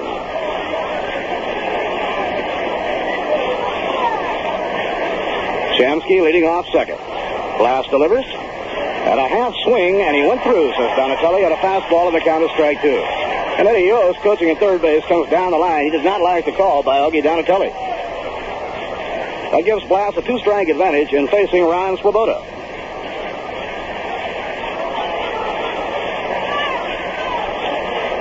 Now Blast checks the runner at second, delivers. Low and outside on a breaking ball. Dave Justy warming up again in the Pittsburgh Pirates bullpen, along with left-hander Lou Maroney. Mets have some fans here today. Some youngsters came all the way from New York to be here for the opening day game. Pitching 1-2. Strike 3 call. Swoboda is caught looking. Right here we pause for station identification. This is the New York Mets Baseball Network. This is your New York Mets baseball station in Saratoga Springs, New York. WKAJ-FM 102.3 on your dial.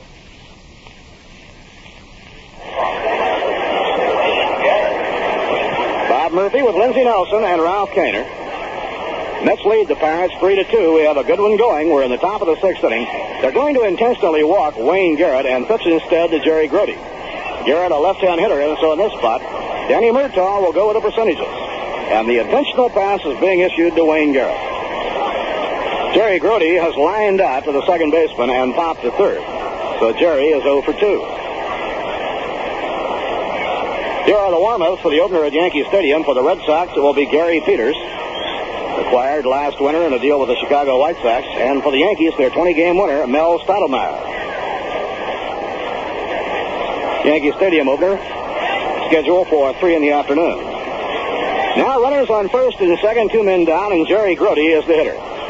Jerry May, the backstop, goes out to confer with Steve Blass. This is a critical point in the ballgame. Tom Seaver is the on-deck batter. With one away, Art Shamsky doubled deep to left field.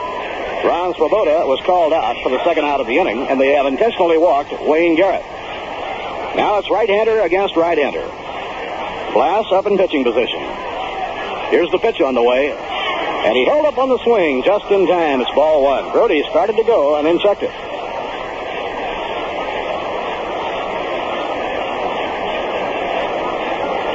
Art Shamsky leads off second. Wayne Garrett leading off first. Steve Blass delivers, and a ground ball hit the shortstop. Gene Alley comes up with it. Throws to Mazeroski. Force play to retire the side. No runs, 1 hit, no errors, and 2 left on. Now at the end of 5 1/2 innings, the New York Mets 3 and the Pittsburgh Pirates 2. Clear the prop.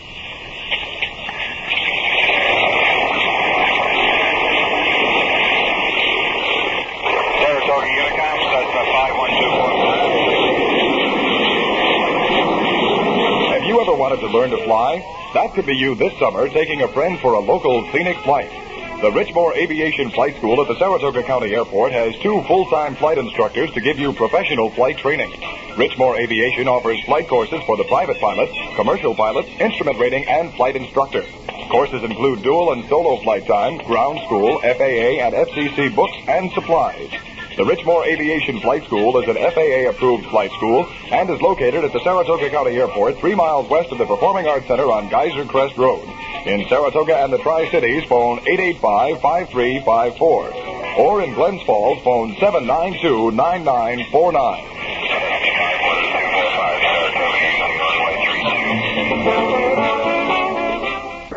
For the Pittsburgh Pirates, Matty Alou leads off in the last of the sixth inning against Tom Seaver. Baltimore and Cleveland tied 1-1 at the end of 3.5 in Cleveland. Dave McNally pitching against Sam McDowell. Oakland at Kansas City and not underway. Minnesota got 3 in the time.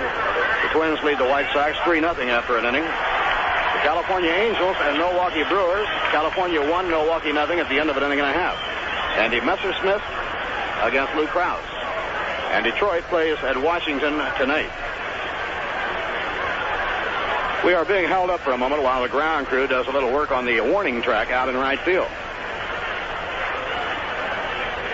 In the National League, Philadelphia 1, Chicago nothing. They're going to the sixth inning at Connie Mack Stadium with Ferguson Jenkins pitching against Chris Short.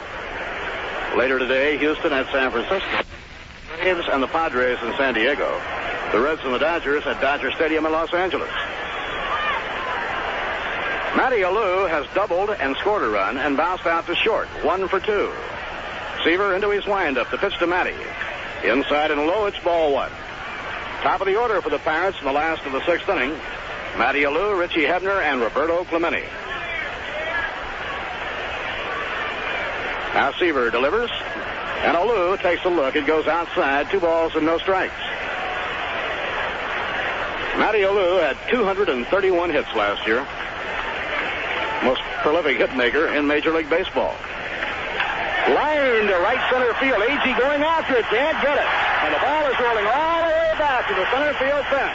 Matty Alou is around second. The relay throw by Wayne Garrett, the third. They're hit first slide. He's safe.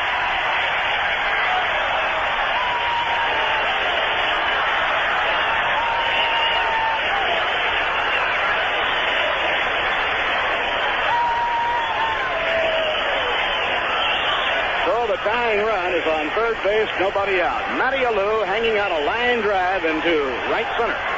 Agee tried to reach it, but he could not get to it. And then had to pursue the ball 436 feet back to the wall. And Matty Alou is on third with a triple. Matty Alou now has a double and triple and 3 times at bat. The infield will concede a run. They play back. The batter is Richie Hebner. And a high foul fly going out of play. Pirates have 5 hits, and 4 of the 5 have been extra base hits. The only single the Pirates have picked up today was by Roberto Clemente in the first inning to drive in a run. All of their other hits have been extra base hits.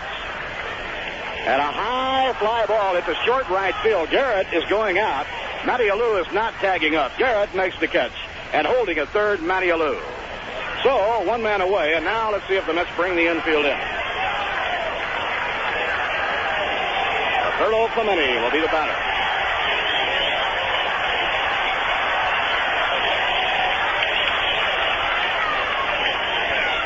Clemente singled a run in the first inning. And Tom Seaver struck him out with a runner in scoring position in the third inning. Now the left side of the infield comes in. Clemente hits to the opposite field a great deal, and so Garrett is playing him back at normal fielding depth. The other 3 infielders are in. Tom Seaver using the full windup, and the pitch to Roberto. It's over, strike 1 call.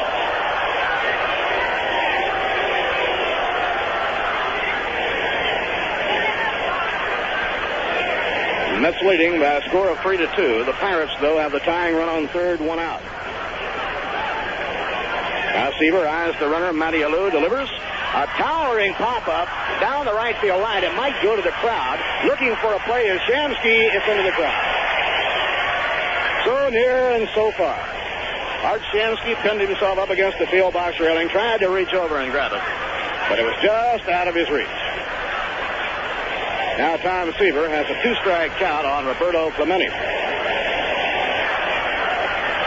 Seaver has walked none, struck out 4, allowed 2 runs, given up 5 base hits.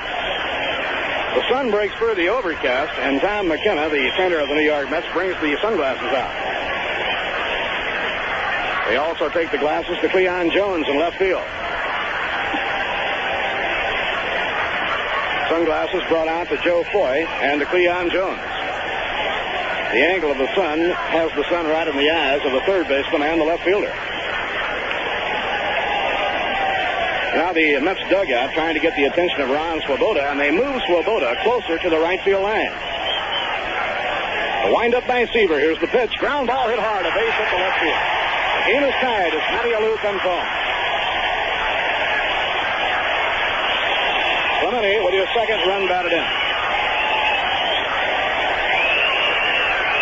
Well, Roberto Clemente picking up where he left off. Now has 2 for 3 and 2 runs batted in. He hit a hard ground ball through the hole into left field. The game is tied 3-3, and the batter is Willie Stargell. Stargell has bounced to first and flied to right, nothing for 2.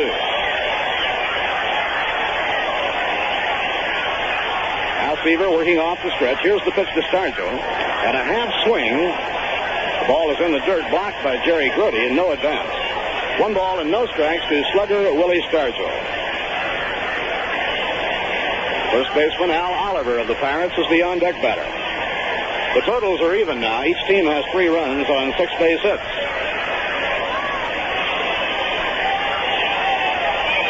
Stargell windmilling the bat, now cocks it off the shoulder, and the pitch by Seaver.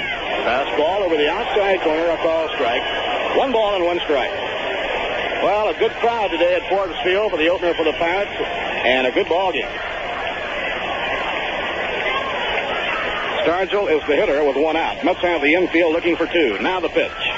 Curve hit on the ground to second base. Wayne Garrett charging in. Throws to second. Force play on Clemente. Ball hit slowly. 1 was all they could hope for, and they got the lead runner, Roberto Clemente.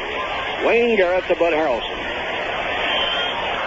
So with 2 men away, the first baseman, Al Oliver, comes up. He hit a long triple to right center in the second and later scored. And he fouled out to Joe Foy in the 4th inning. The Pirates have 3 runs on 6 hits, and 4 of their 6 hits have been extra base hits. The Mets have 6 base hits, and 3 of their 6 have been extra base hits. Now Seaver checks the runner, Willie Stargell. And the pitch on the way. Fastball at the knees, strike 1 call. No game tomorrow, the concluding game of this 2-game series, Thursday night. Art Shamsky holding against the runner. And Seaver's pitch, lined hard to deep left field. Back goes Cleon Jones, and he makes the catch. The side is out. A long drive to the opposite field, taken by Cleon. The Pirates tie the game, scoring 1 run on 2 hits, no errors, and 1 left on. At the end of 6, the score, the New York Mets 3 and the Pittsburgh Pirates 3.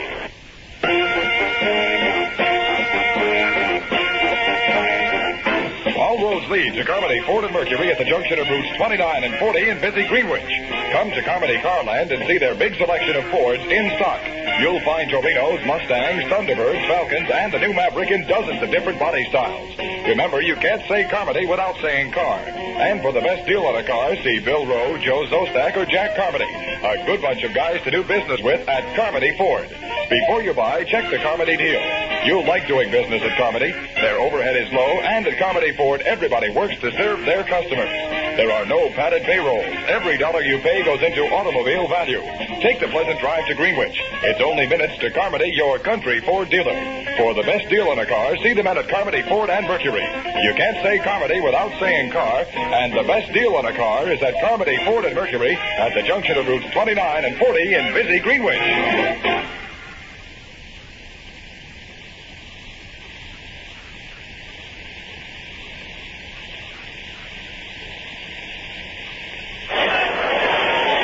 With the score tied 3-3, we go to the 7th inning now, and Tom Seaver is up to lead off for the Mets. Seaver has struck out and grounded out in his 2 previous appearances at the plate today. He's a right-hand batter facing right-hand pitcher Steve Blass. Blass was a 16-game winner last year for the Pittsburgh Pirates. The pitch is high for a ball.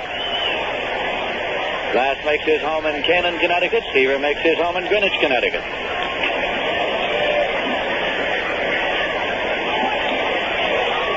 Pitch is in for a called strike, and it's 1-1. Tommy Agee is waiting on deck now for the New York Mets. The Mets had a 2-run lead. The Pirates came back to tie it at 2-2. The Mets had a 1-run lead. The Pirates came back to tie it at 3-3. There's a delivery swung on and missed. It's 1-2. Seaver trying to chop that ball to the right side. Mazeroski is playing on the rim of the outfield grass at second base. Lights have been on here since the third inning at Forbes Field. Now the pitch swung on and missed, and Blass gets his 6th strikeout of the day. One Met out in the 7th, and Tommy Agee is coming up. Joe Gibbon and Twiggy Hartenstein are throwing in the bullpen now for the Pittsburgh Pirates. Left-hander Joe Gibbon. Slight right-hander Twiggy Hartenstein. Agee is 2 for 3, and here's a pitch foul back out of play. Agee singled and later scored in the first inning. Singled, stole a base, and later scored in the third inning. Grounded out second to first in the 5th inning.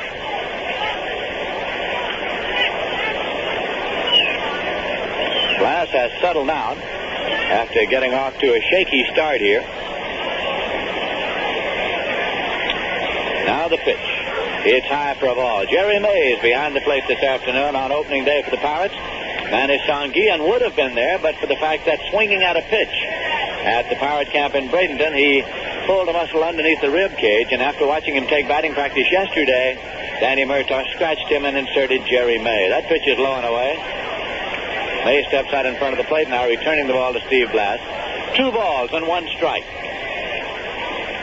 The Met bullpen is down in the left field corner. The Pirate bullpen down in the right field corner here at Forbes Field.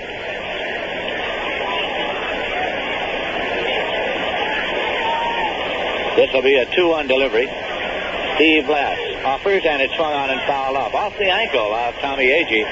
So the count goes to 2 balls and 2 strikes. Bud Harrelson is on deck.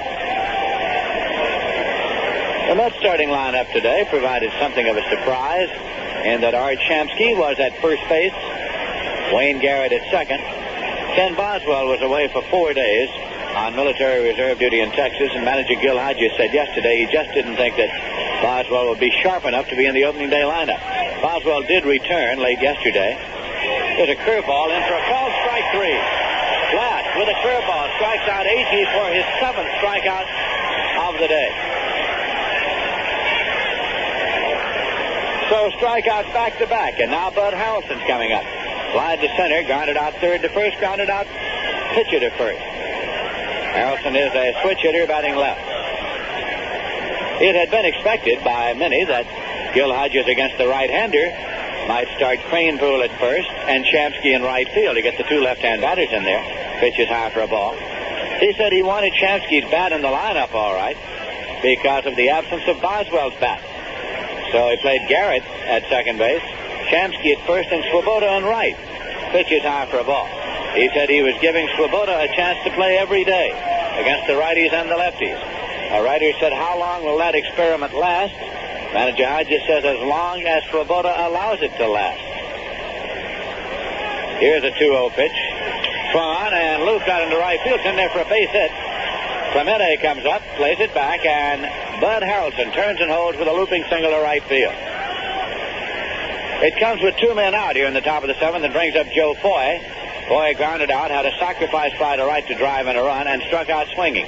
Officially, Foy is 0 for 2 in his debut as a New York Met here this afternoon. The Mets go ahead in total base hits, now 7 to the Pirates 6. Foy has a closed stance at the plate. He can hit with some power. He had 11 home runs last year at Kansas City. Pitch is high for a ball.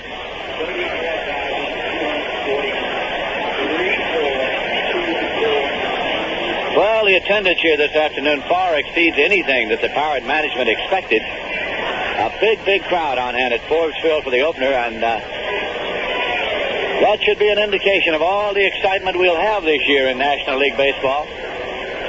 It's going to be one of those years. The Mets are the defending world champions. They'll be at Shea Stadium next Tuesday afternoon against these Pittsburgh Pirates. Paid attendance today, 34,249. 34,249 paid here at Forbes Field this afternoon. Another throw to first. Harrelson's back safely again. Foy steps out at the plate. The count to him is ball one. The score is tied 3-3. Opening day for the Mets and Pirates.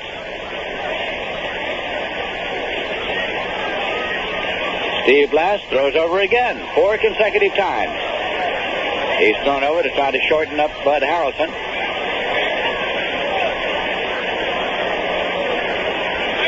Al Oliver holds against the runner. Now the pitch swung on and missed. It's 1-1. The big crowd here today should be no surprise by now to the New York Mets, who played the big crowds everywhere they went this spring. They set attendance record after attendance record all over Florida and on the way north as well in Memphis and in Charlotte. This will be a 1-1 delivery. Pitch out. Nothing's on. Harrelson returns to the bag at first. 2 balls and a strike to Joe Foy at the plate with Cleon Jones waiting on deck. Pirates figured that Harrelson just might be going, and the Mets might be playing hit and run, so they called for the pitch out, but nothing was on. Might be on now. Harrelson bluffs the start. It's foul back out of play. He wasn't going. He was holding up. 2 balls, 2 strikes.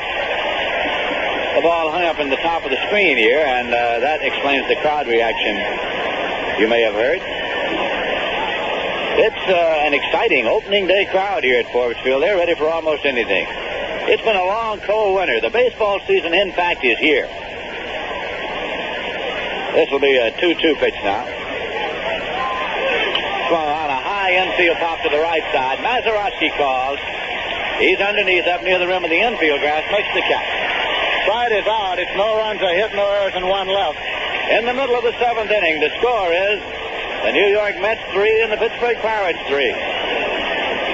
The Met fans' D-Day for the biggest, best, and most colorful Met yearbook ever is April 14th, next Tuesday, when the 1970 edition goes on sale at Shea Stadium. 64 pages and more than 250 photographs, including 28 pages of photos in 4 colors, graphically recreating the amazing miracle of the Mets. The centerfold is a 2-page picture in rich color of the World Championship team suitable for framing. In addition to the career records of every player, the 1970 blockbuster edition includes a 4-page World Series section portraying the drama of the classic, climaxed by a full page of the tumultuous celebration scenes in the triumphant clubhouse. All this and more, much more than any yearbook ever had, makes its debut April 14th. It can be purchased at Shea Stadium for 75 cents. Fans who wish to order copies by mail can write to New York Mets Yearbook Department, Shea Stadium, Flushing, New York, zip code 11368, and enclose $1 for each copy, which will also cover the cost of mailing and handling.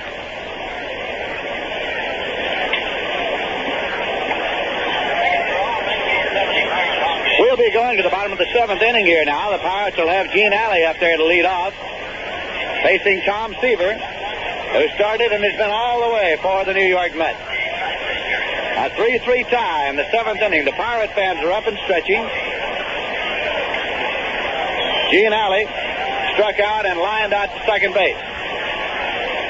Now the pitch is outside for a ball.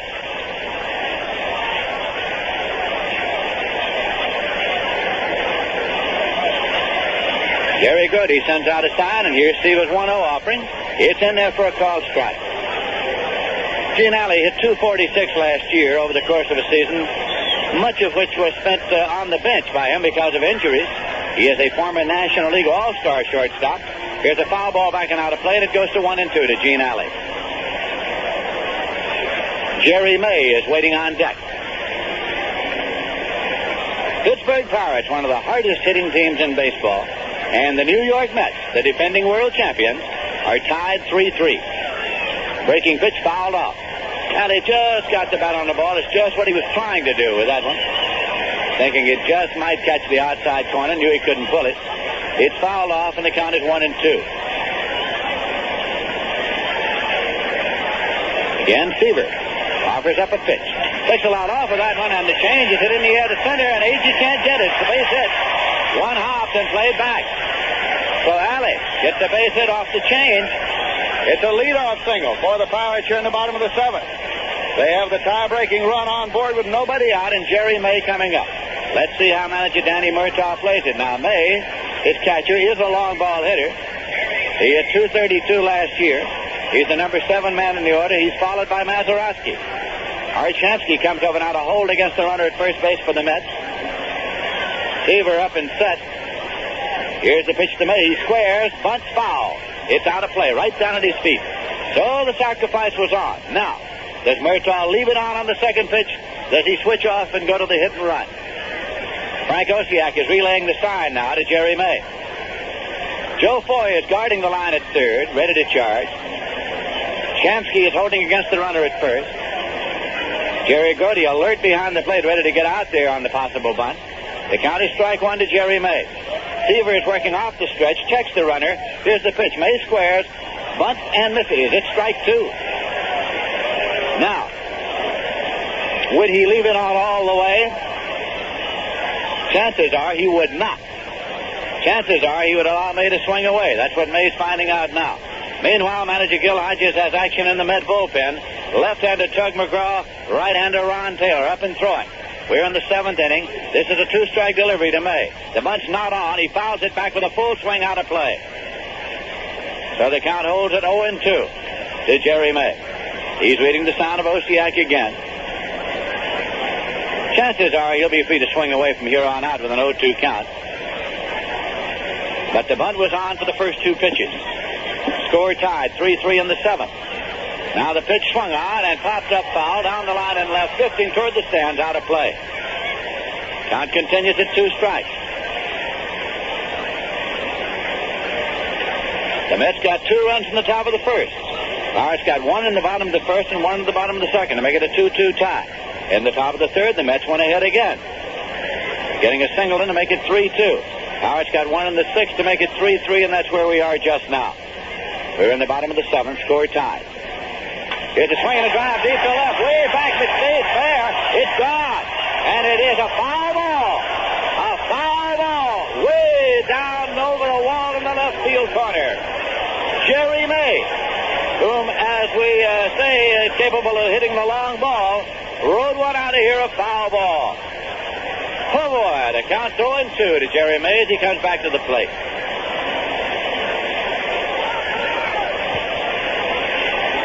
Picks up the bat, handful of dirt. He's fouled off 3 straight 0-2 pitches. Seaver hasn't wasted any on him. He's had him in the strike zone. The runner at first is Gene Alley. Shamsky holds against him, and here's the pitch. That's in for a called strike 3. Seaver caught him looking. 5 strikeouts for Seaver. Last has struck out 7. Bill Mazeroski's coming up. The field captain of the Pittsburgh Pirates has popped to third and grounded out to the pitcher unassisted. That was on a little squibbler down the first base line in the 5th inning. Maz is followed in the batting order by pitcher Steve Blass.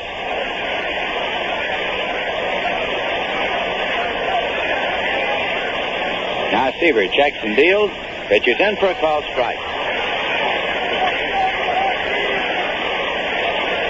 Mazeroski looks down to Frank Osiak, the coach at third, see if there's any possibility of a hit and run. Twiggy Hardenstein continues to throw in the bullpen for the Pirates in case they want to go to a pinch hitter for Blass. Here's a swing and a high pop fly to the right side. Garrett's back. Swoboda's coming in. Who's going to call? Swoboda calls. Loses the cap but makes the catch. Holding it first now is Alley, and Blass is going to bat for himself. Blass is a pretty good hitting pitcher. What that means is that he takes a good cut and is not an automatic out, as many pitchers are. Blass has struck out and grounded out pitcher to first so far today. Sun breaks through the overcast, as it has done on several occasions this afternoon. 2 men out, runner at first, bottom half of the 7th, score tied. Seaver's pitch swung on and missed. Blass actually bats out of a slight crouch. Knees flexed.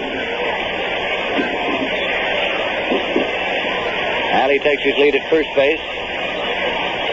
Here's the pitch, swung on and missed. He tried to check it, but he took it around. Augie Donatelli, the umpire behind the plate, indicating that he did. There's only one umpire in the National League, senior to Donatelli, and that's Al Barlick. The count's 2 strikes now to Blass. Seaver trying to get out of the inning.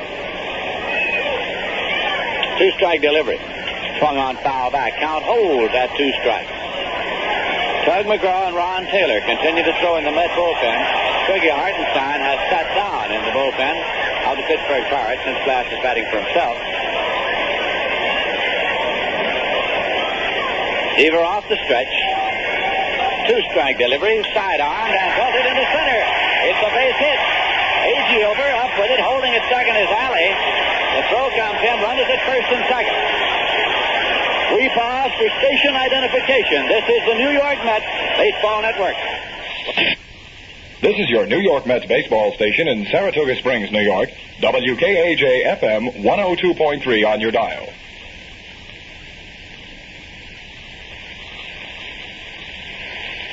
At Forbes Field in Pittsburgh, where the Pirates have runners at first and second with 2 men out, and Matty Alou coming up. Met catcher Jerry Grody's gone out for a word with Tom Seaver.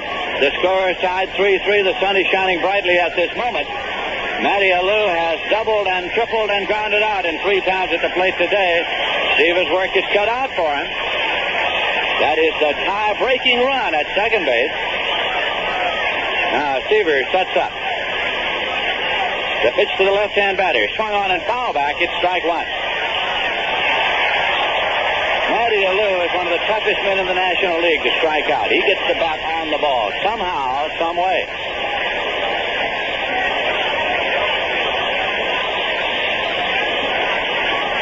Pirate runners lead at first and second. Glass wearing the jacket on the base path. Seaver off the stretch. Pitch outside. Fastball. It's 1-1.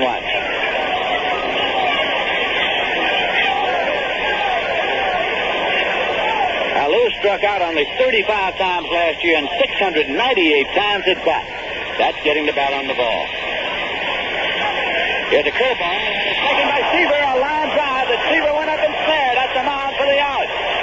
It was a punch line drive. Seaver had it in the webbing of his glove with a lot of white showing, but the side is retired. No runs, 2 hits, no errors, and 2 left. The end of 7 innings. The score is the Mets 3 and the Pirates 3. The New York Mets are coming up now in the 8th inning, and manager Gil Hodges has sent Mike Jorgensen down to the bullpen to loosen up. Jorgensen's loosening up now. If the Mets get a run, Jorgensen will come in to play first base. So, anticipating the possibility of getting a run here in the 8th, Gil Hodges has sent Jorgensen down to warm up. It'll be Cleon Jones, Art Shamsky, and Ron Swoboda up for the Mets in the 8th inning. Jones has doubled a drive and a run, walked and struck out. Here's a swing and a base hit. Good, cut off by Mazeroski, and he makes the play at first in time. Listen to the roar of appreciation from the fans here at Forbes Field. Cleon Jones lined that ball to right, and Mazeroski went back on the outfield grass, gloved it, and threw on in time to retire the runner. Well, Mazeroski's been doing that for these many years here at Forbes Field, and he's just robbed Cleon Jones, the first man up for the Mets in the 8th inning. That brings up Art Shamsky. Shamsky's 2 for 3 today. He singled a drive and a run, slide to center, and double. 1 man out, nobody on base. The score tied 3-3 in the 8th inning. Steve Blass has been in all the way. He's gotten stronger as he's gone. There's a fly ball to center, and Alou moves up. He's there waiting for that when Matty Alou takes the fly ball. So, 2 pitchers and 2 away here in the 8th, and Ron Swoboda's coming up. Grounded out, doubled, and was called out on strike. In the National League, at the end of 7 innings of play at Connie Mack Stadium in Philadelphia, it's the Phils 2 and the Chicago Cubs nothing. Ferguson Jenkins against Chris Short. That's the only other action going in the National League just now. In the American League, the Boston Red Sox lead the Yankees 1-0 in the middle of the second. Gary Peters against Mel Stottlemyre. Pitch is low and away to Swoboda now for ball 1. 2 men out, nobody on. Here's a swing and a ground ball to Mazeroski at second. He has it. Place to first. The Mets are out in the 8th. It's no runs, no hits, no errors, and none left. In the middle of the 8th inning, the score is the Mets 3 and the Pirates 3.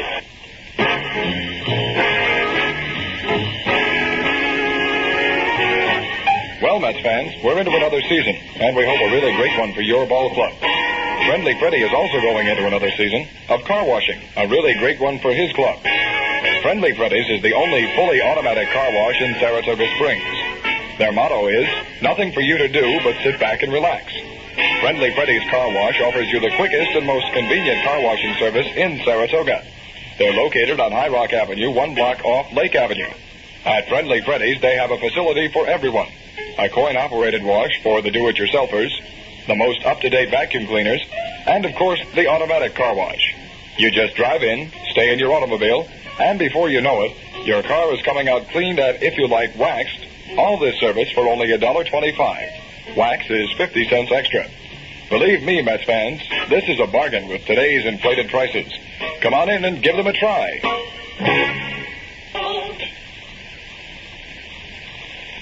For the New York Mets, Mike Jorgensen has come in to play first base now. So Jorgensen is in place of Shamsky. Swoboda stays in right field. Score tied. We go to the bottom of the eighth, and it'll be Richie Hebner up to lead off the Pittsburgh Pirates. Hebner has struck out, doubled, and popped out so far, facing Tom Seaver, who's been in all the way. Pirates have had 8 hits, and the Mets have had 7. Seaver's pitch is hit deep to right field. Swoboda is in the warning track and makes the catch in front of the wall in right field. So there's one away, and Roberto Clemente is coming up. He's had 2 base hits today. He's 2 for 3. He's driven in 2 of the Pirates' 3 runs. The end of 5 innings of play in the American League. The Cleveland Indians 2 and the Baltimore Orioles 1. Sam McDowell against Dave McNally. The Oakland A's are at Kansas City against the Royals. It's Blue Moon Odom 15-6 against Wally Bunker 12-11. At the end of 4 innings of play, the Minnesota Twins 3, the Chicago White Sox nothing. Jim Perry 20-6 against Tommy John 9-11. Seaver's pitch to Clemente is low for a ball. At the end of 3 innings, the Cal Angels 4 and the Milwaukee Brewers nothing. Andy Messersmith 16-11 against Lou Krause 7-7. The Detroit Tigers are at Washington tonight. Detroit defeated Washington in the presidential opener yesterday. Swinging a ground ball up the middle, and it's going through for a base hit. Clemente has 3. Tommy Agee returns the ground ball. So now Clemente's on at first with 1 man out, and Big Willie Stargell's coming up. No action at this moment in the Met bullpen, but we're going to get some any second. Stargell get into a double play, slide to right, and grounded into a force play so far today. The score is tied 3-3. That was the 9th hit for the Pirates today. Ron Taylor gets up and begins to throw in the Met bullpen. Seaver works off the stretch to the left-hand batter, Stargell. Curveball, it's in the air to deep left, but Jones has it lined up. Leon Jones is there halfway. Clemente returns to first. There are 2 men out. That'll bring up Al Oliver. He tripled all the way to the iron gate in right, fouled out to third, and lined out to left. In the National League, Houston is at San Francisco playing at Candlestick later this afternoon. The Atlanta Braves are at San Diego tonight against the Padres. Cincinnati Reds are at Los Angeles tonight against the Dodgers.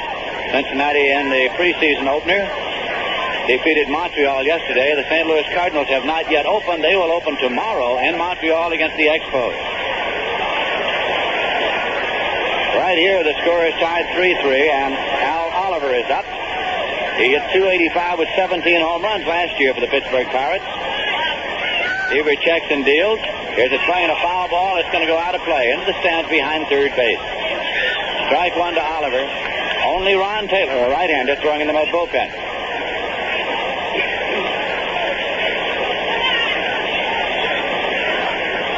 Jorgensen holding against the runner at first base. That's outside for a ball.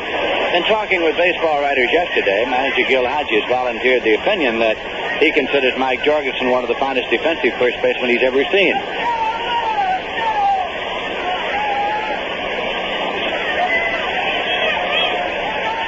Pitch to Oliver. Throwing it on the ground to second base. Taken by Garrett. He goes to Jorgensen, and the side is out.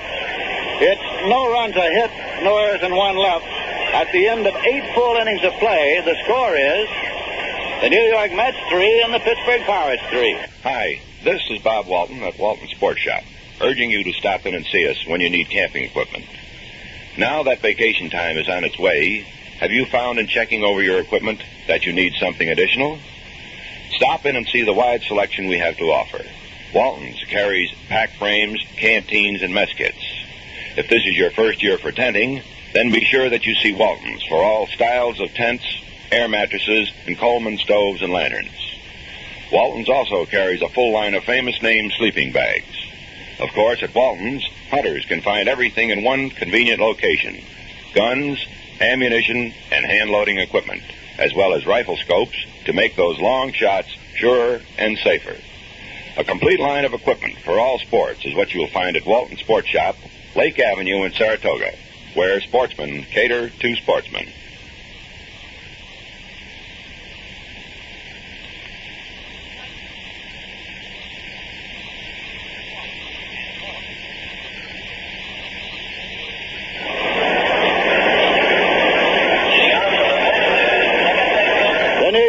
They're up in the ninth inning, and it's the number 7 man in the batting order, Wayne Garrett, to lead off. He has struck out, fly to right, and was intentionally walked. Officially 0 for 2, with the pitcher scheduled to bat third in the inning. Ron Taylor continues to throw in the Met bullpen. Blast with a pitch that's hit on the ground to first base, taken out the bag by Oliver for the out. A squibbling ground ball just to the bag in fair territory. Oliver simply had to put his foot on the bag when he got it. We all want America the Beautiful. Let's not have it another way. The people at Rheingold ask you to keep America beautiful.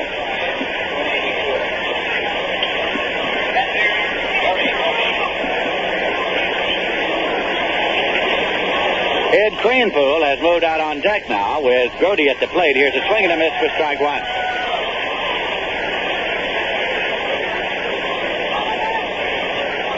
Jerry Grody has gone 0 for 3 today. Ron Taylor still throwing in the bullpen. It's on away for a ball. So Cranepool is out there to bat for Seaver. For Seaver to be credited with a victory, the Mets would have to take the lead in this inning if Cranepool bats for him. Here's a 1-1 pitch. It's low. 2-1. Joe Gibbon is throwing now, the left-hander, down the bullpen for the Pittsburgh Pirates. Joe Gibbon.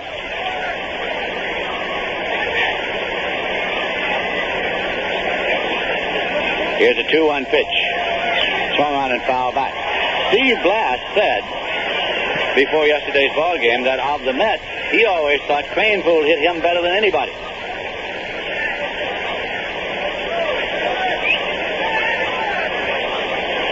We're in the ninth and the score is tied, 3-3.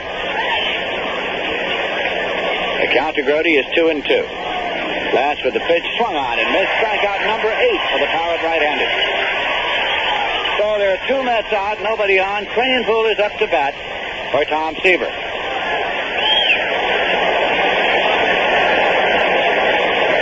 Ron Taylor in the Met bullpen.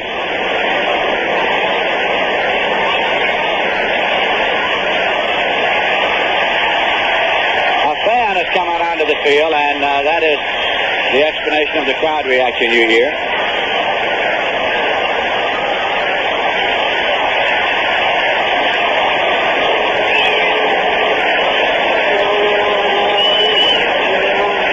Standing outside the batter's box, swinging the bat now, waiting, while the fan is escorted off.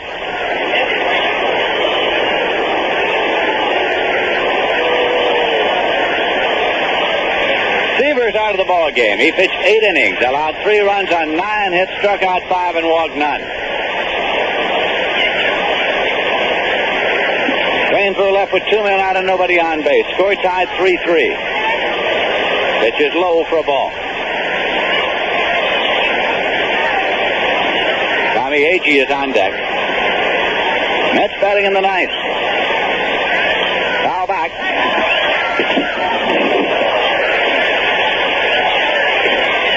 That's one way to get out of the way of it, Ralph. I'll say, Lindsay, that really broke that glass right over here. It hit that glass just to your right. It does that. I was aware of that. 1-1 the count to Cranepool. Swung on and fouled off. So it's 1-2. 2 men out, nobody on base. May is going out now for a word with Steve Blass. Lindsay, I got news for you. This game is not official. Is that not a Chubb Finney baseball? This is not a Chubb Finney baseball. It has Warren Giles' name on it. This game can count. Warren Giles is not the president of the National League.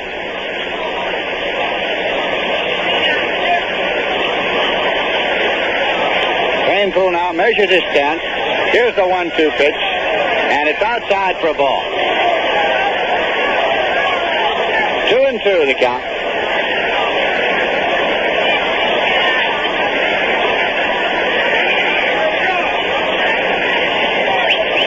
Blast into the motion. Swung out and missed. Strikeout number 9 for Blast. The Mets are out in the ninth inning as Cranesville goes down swinging. It's no runs, no hits, no errors, and none left. In the middle of the ninth inning, the score is still tied. The Mets 3 and the Pirates 3. Globe Supply, downtown Saratoga, is the place to go for Raleigh and roll-fast bicycles. You'll find a large selection to choose from, and they come in all speeds. Every new bicycle purchased at Globe Supply comes fully assembled and carries a 90-day service and maintenance guarantee. You can also have your bike repaired by experienced mechanics at Globe.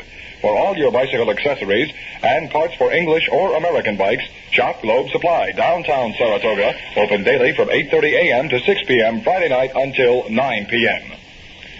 John Hancock introduces Rich Man coverage for the not yet rich. A life insurance package with an initial benefit of $100,000. Very good for the ego, and you can afford it. If you're 24, you may have to pay about $38 a month. Ask Ben Yanklowicz about Rich Man coverage, $100,000 worth of life insurance that'll make you feel like $1 million. Call Ben, 783-5571, or write Ben Yank, Box J, Latham, New York, 12110 for more details. John Hancock, huh? We'll be going now to the bottom half of the ninth inning. Ron Taylor has come in to do the pitching for the New York Mets. Ron Taylor. Tom Seaver pitched the first 8 innings, gave up 3 runs on 9 hits, struck out 5, walked none. Seaver cannot be the winning or the losing pitcher in this ball game. It'll be Gene Alley coming up to lead off for the Pittsburgh Pirates.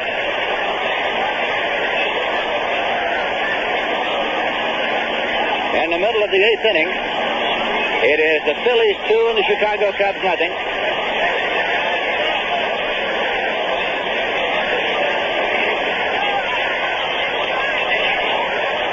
Bill Regan has come in to relieve Ferguson Jenkins for Chicago in that game at Philadelphia. Chris Short has been in all the way for the Phils. The only other action going this afternoon in the National League at this time. Ron Taylor, a native of Toronto, is the pitcher. He has a lifetime record of 38 wins and 37 losses. Last year he won 9 and he lost 4.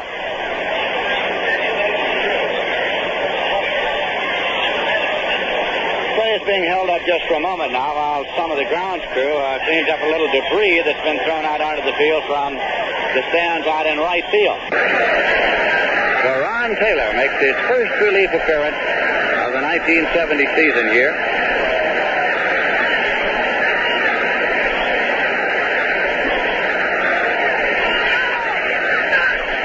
Waiting for members of the grounds crew to get off the field. It'll be Alley, May, and Mazeroski scheduled up for the Pirates in the bottom of the ninth. Score tied, 3-3. Ron Taylor was in 59 games for the New York Mets last year.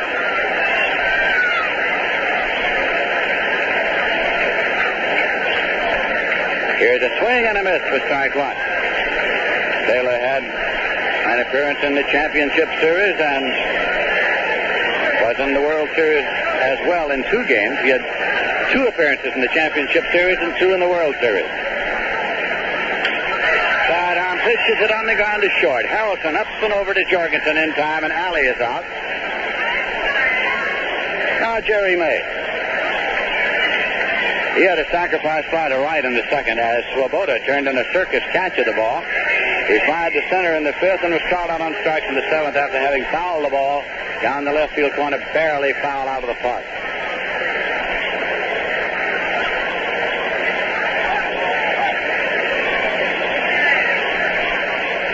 Taylor's pitch is in for a called strike. Coming sidearm again. They're through 8 innings now in Philadelphia, and the Phils are still leading Leo DeRocha's Cubs by a score of 2-0. Hit on the ground, back to the mound. Taken by Taylor, over to Jorgensen, and Jerry May is out. So there are 2 men out, and Bill Mazeroski's coming up now. Popped to third, grounded out to Seaver unassisted, and flied to right. Plus, the Pirate fans have never forgotten that it was Mazeroski who won a world championship for them back in 1960. To the ninth inning home run over the left field wall. It sailed over the head of Yankee left fielder Yogi Berra. There's a swing and a drive to the left. Cleon Jones going back and makes the catch on the run in front of the scoreboard for the out. We'll be going to extra innings in the ninth. No runs, no hits, no errors, and none left. The score at the end of 9 full innings is tied. The Mets 3 and the Pirates 3. Having a problem in deciding where to take your group on its next outing? If so, let the Mets Group Sales Department solve it for you. This department is manned by experts in handling both men's and women's groups. These same specialists encourage community and civic organizations, social and fraternal clubs, youth, family, and athletic groups to take in a Mets ball game and enjoy a day at Shea. In addition to providing group ticket sales for a ball game, our representatives will be happy to furnish you with all the details of the beautiful restaurants at Shea Stadium, which are available for parties, large or small, up to 700 persons. For groups of 100 or more, recognition will be given to your organization on the changeable message scoreboard here at Shea. You can easily obtain additional information simply by writing to Group Sales Manager, Shea Stadium, Flushing, New York, 11368. Or, if you like, telephone 212-672-3000. The representative handling your area will be more than happy to personally speak before your men's or women's group, large or small, and explain all the details. Call or write today and enjoy a day at Shea. And coming in here now for the play-by-play, Ralph Kiner. Thank you, Lindsey Nelson. And once again, hi, everyone. Tommy Agee will lead off in the ball game now here in extra innings. The Mets have never gone to extra innings on opening day, and they have never won an opening day game. So another real minor milestone, I guess you'd have to say, Lindsey. Well, it's all of that. It's been an exciting day of baseball, indicative, I think, of what we can expect all season long. Here's a final score of that Philadelphia game, and a big one for the Phillies as Chris Short, making a comeback, was the winning pitcher over Chicago by a score of 2-0. He pitched a 5-hitter. Ferguson Jenkins was the losing pitcher. Short had a back operation last year and missed all the season. So the Phillies looking for pitching and finding it right there with their veteran left-hander, Chris Short. Right here at 3-3.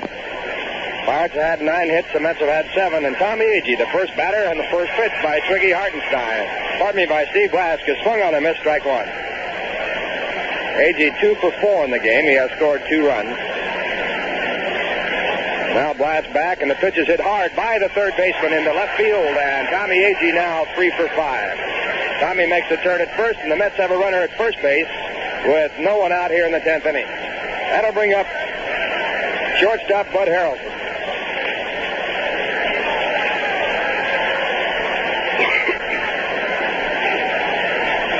Bud has a base hit and 4 times up. He dropped a single in the right field his last time up. Pirates are looking for the sacrifice attempt. Richie Hebner, the third baseman, about 60 feet away. He moves up even closer, and the pitch is bunted and bunted foul. Back out of play. Strike 1.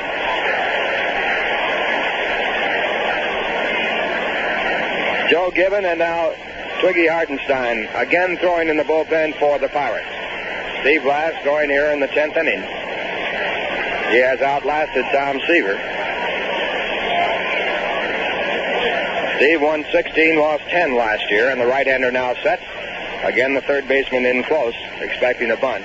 Here comes the first baseman. The ball is a pitch out, and it's ball 1. On the play, evidently, the first baseman, Al Oliver, missed the sign for the pitch out and was charging in. He was nowhere near the bag, and there was no attempt at all for a play at first. No one there. Tommy Agee, the runner at first base. 1 ball, 1 strike count. Now Blask with a throw to first base, but Agee back easily. It was a calling card throw, nothing on it. Blask sets up again. And the pitch. It is way inside. Harrelson has to spin around and go to the ground to get out of the way. 2 balls and 1 strike. That ball couldn't have missed him very far, and of course the Mets would have hoped that it had hit him.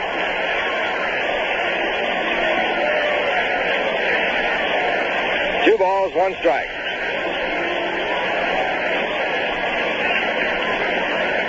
Now Blask again sets up. And the pitch. It is bunted out toward first base. It's a good bunt. Oliver makes the tag on Harrelson as he comes by. There was no chance for a play for force play at second. And A.G. is now on at second base in scoring position with one away, and the batter coming up in the top of the 10th inning is Joe Foy.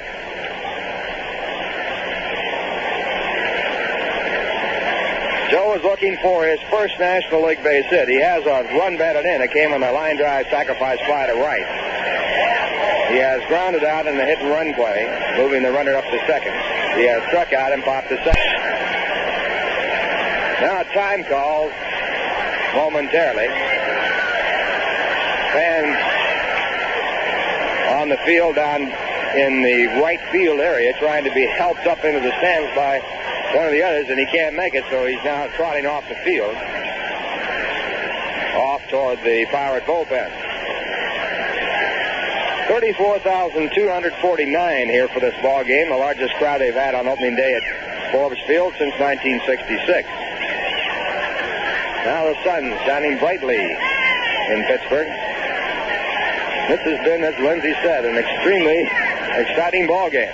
Now time in, here's the pitch. And a curveball breaks over, called strike. Joe Foy punching on it. Strike one count. Last has pitched a very strong ball game. He has struck out 9 while giving up 8 base hits. He has walked 2, 1 intentionally. Now the next pitch, it is swung on and missed. And again the curve, strike 2. Let's have Cleon Jones on deck. And they have the go-ahead run at second base. Tommy Agee there, with 1 out in the top of the 10th.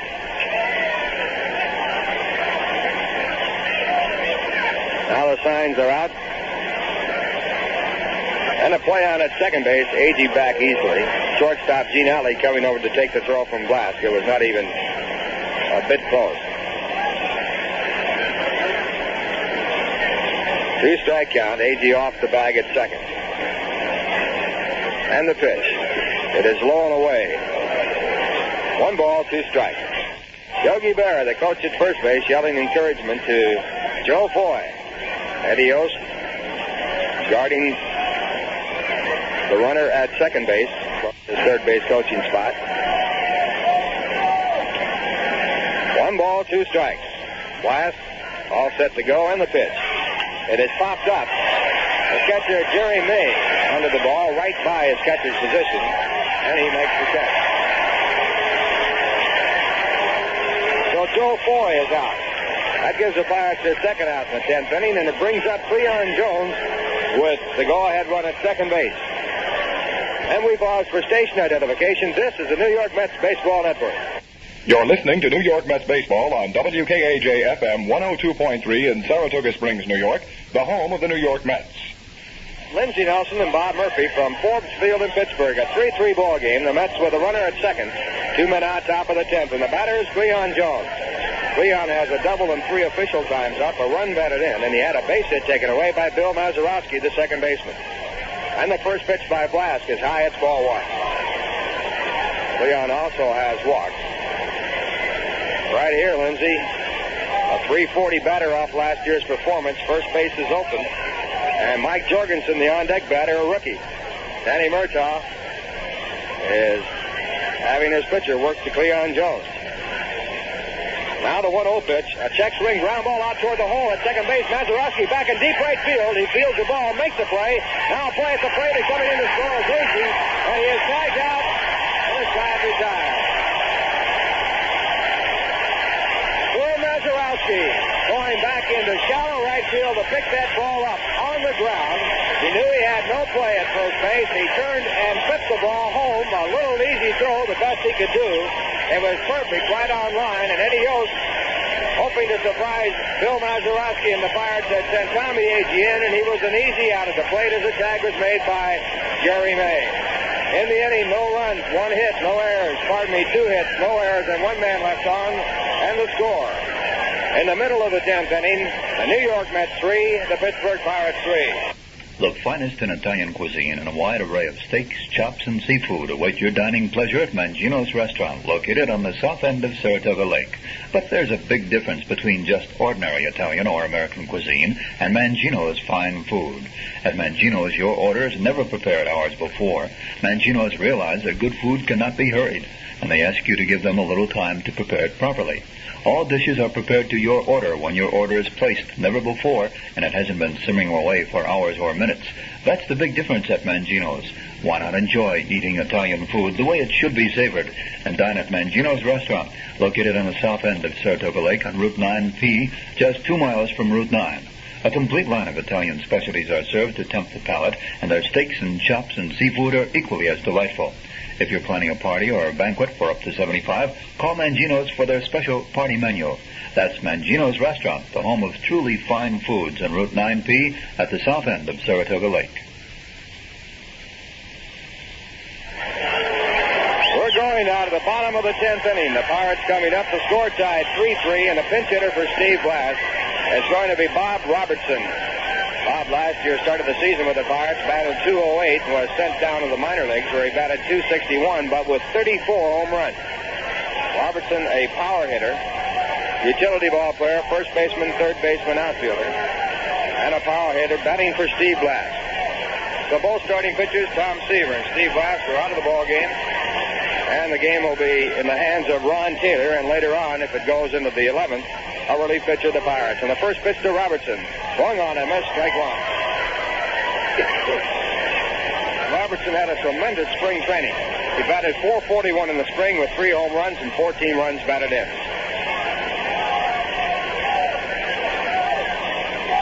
And the pitch. Breaking ball just outside. It's 1 ball and 1 strike. Robertson has changed his batting position in the batter's box. He has moved up on the plate. He used to be so far away that as a pull hitter, he had no chance to reach the outside pitch, but now he is right on top of the plate. 1-1 pitch, a fastball at the knees, and it's in for a called strike. 1-2. Ron Taylor, veteran relief pitcher, on the mound for the Mets in place of Tom Seaver. Ron came in the ball game in the 9th. Retired the Pirates 1-2-3. Now the 1-2 pitch. It is hit high in the air in foul territory, out of play. The Cal Angels have added 4 runs. They now lead Milwaukee 8-0. That game being played in Milwaukee after 3.5 innings. Minnesota out in front of Chicago by a score of 6-0 after 6. 1 ball, 2 strikes. Taylor again back. And the pitch is just low. It's 2-2.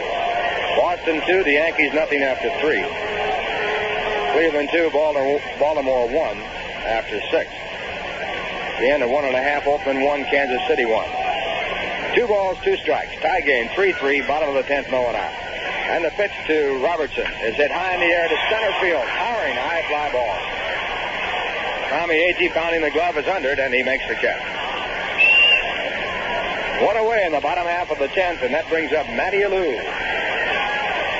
Alou has doubled and tripled and 4 times up. He has scored 2 runs. And he's batting for the first time against Ron Taylor.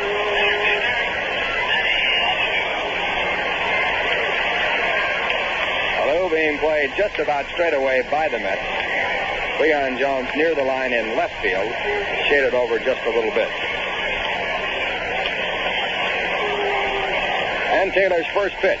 It is bounced foul by the third baseman, Joe Foy. And it's strike 1.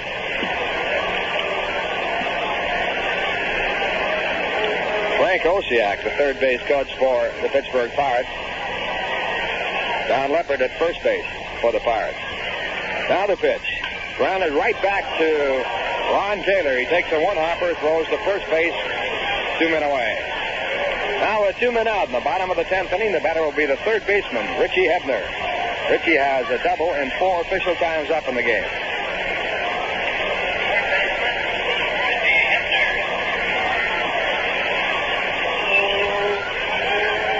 Hebner, a left-hand batter, just returned from being best man at his brother's wedding up in Boston. And the first pitch by Taylor. High fastball. Up above the eyes. It's 1 ball, no strikes. Philadelphia defeated Chicago 2-0 today. Chris Short pitching a 5-hitter. Ferguson Jenkins, the losing pitcher. Now the 1-0 pitch. Again high and away.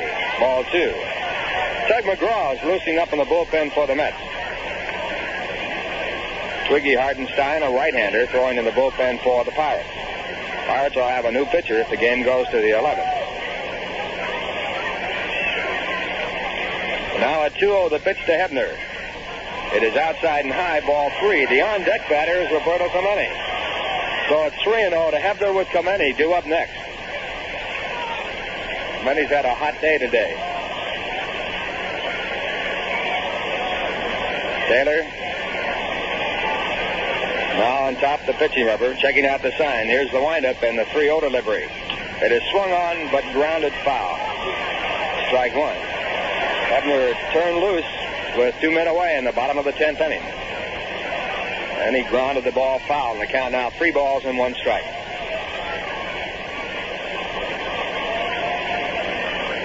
Mets opening up their first game of the 70 season with an extra inning ball game. Now swinging a foul back into the stands, and the count fills out to 3-2. Starting pitchers Houston at San Francisco. Larry Dierker, a 20-game winner last year, against Gaylord Perry, a 19-game winner last year. And the 3-2 pitch to Hebner. Swung on and missed, strike 3, and Ron Taylor has retired his first 6 batters. That's his first strikeout. And the score at the end of 10. The New York Mets 3, the Pittsburgh Pirates 3. Clear the prop.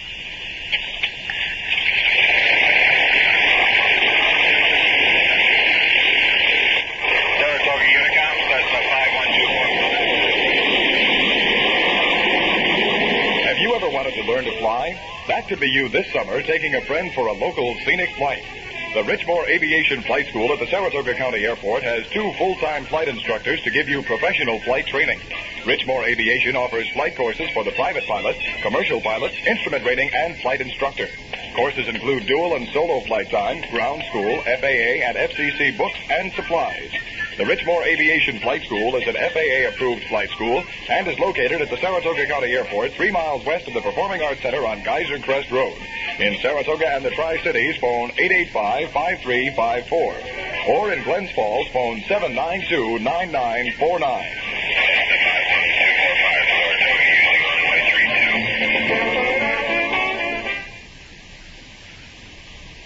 Chet Hartenstein in the ballgame now as the pitcher for the Pittsburgh Pirates in relief of Steve Blass, who pitched the first 10 innings, allowed 3 runs on 9 hits, struck out 9, and walked 2, one of them intentionally. Twiggy Hartenstein, a right-hander, at one time with the Chicago Cubs. Last year with the Pirates, he was in 56 games. He had a record of 5 wins and 4 losses and an earned run average of 3.94. He is a native Texan, and he weighs 150 pounds. Twiggy Hartenstein in relief of Steve Blass. Mike Jorgensen will be leading off for the Mets. The sun is shining brightly here in the late afternoon at Forbes Field in Pittsburgh. It's burned off the overcast entirely. Blue sky overhead with a few fleecy white clouds up there. Jorgensen's up for his first time.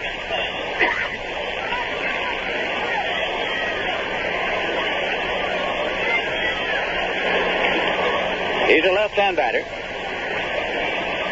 And the pitch is in there for a called strike. Hartenstein last year against the Mets won none and lost 1. His lifetime record against the Mets is 2 wins and 1 loss. His lifetime Major League record 16-13. Swinging a base hit into left field for Jorgensen. Fielded out there by Stargell and played back. Jorgensen turns and holds with a single to left. So the Mets again have the tie-breaking run on at first base with nobody out, and Ron Swoboda is coming up. Swoboda today grounded out. Double was called out on strikes and grounded out. Last year, in a memorable appearance here, he had a grand slam home run. off Twiggy Hartenstein to win a ball game for the New York Mets.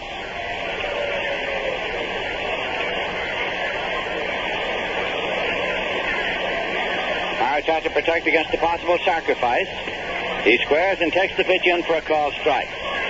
Swoboda was around a bunt. He's looking down to sign man Eddie Yost at third to see if it's still on. Wayne Garrett is on deck.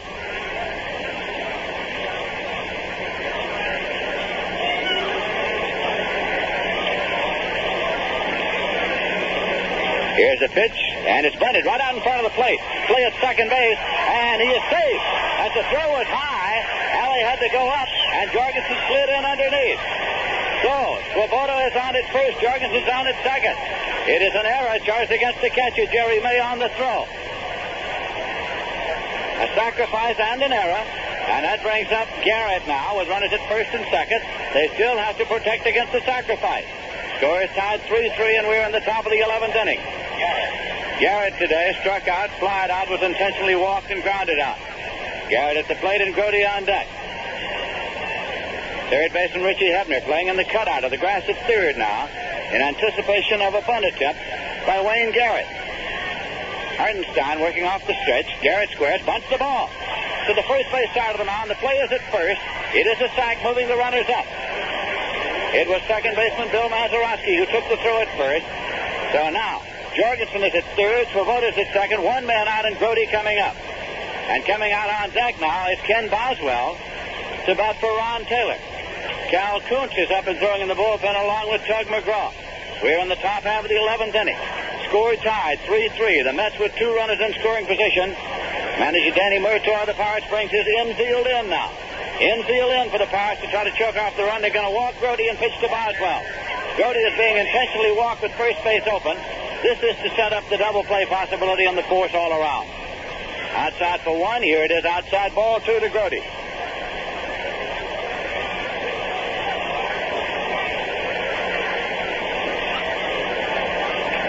Outside, ball three. Now the official score says no sack on Swoboda. Here's the pitch outside, ball four. So the bases are loaded on the intentional walk. Boswell will bat for Taylor. Boswell was not in the starting lineup today because of the fact that he had been away on military reserve duty in Texas. Gene Garber is up and throwing in the bullpen now for the Pittsburgh Pirates, along with Joe Gibbon, the left-hander. It's Gene Garber and Joe Gibbon, and here comes Danny Murtaugh. He might want to make a switch to Joe Gibbon right here, a left-hand pitcher to work to Boswell. Boswell hangs in pretty well with left-hand pitching. Now, Gil Hodges doesn't have to leave him up there. Gil can switch off if he'd like to, as far as rules of the game are concerned.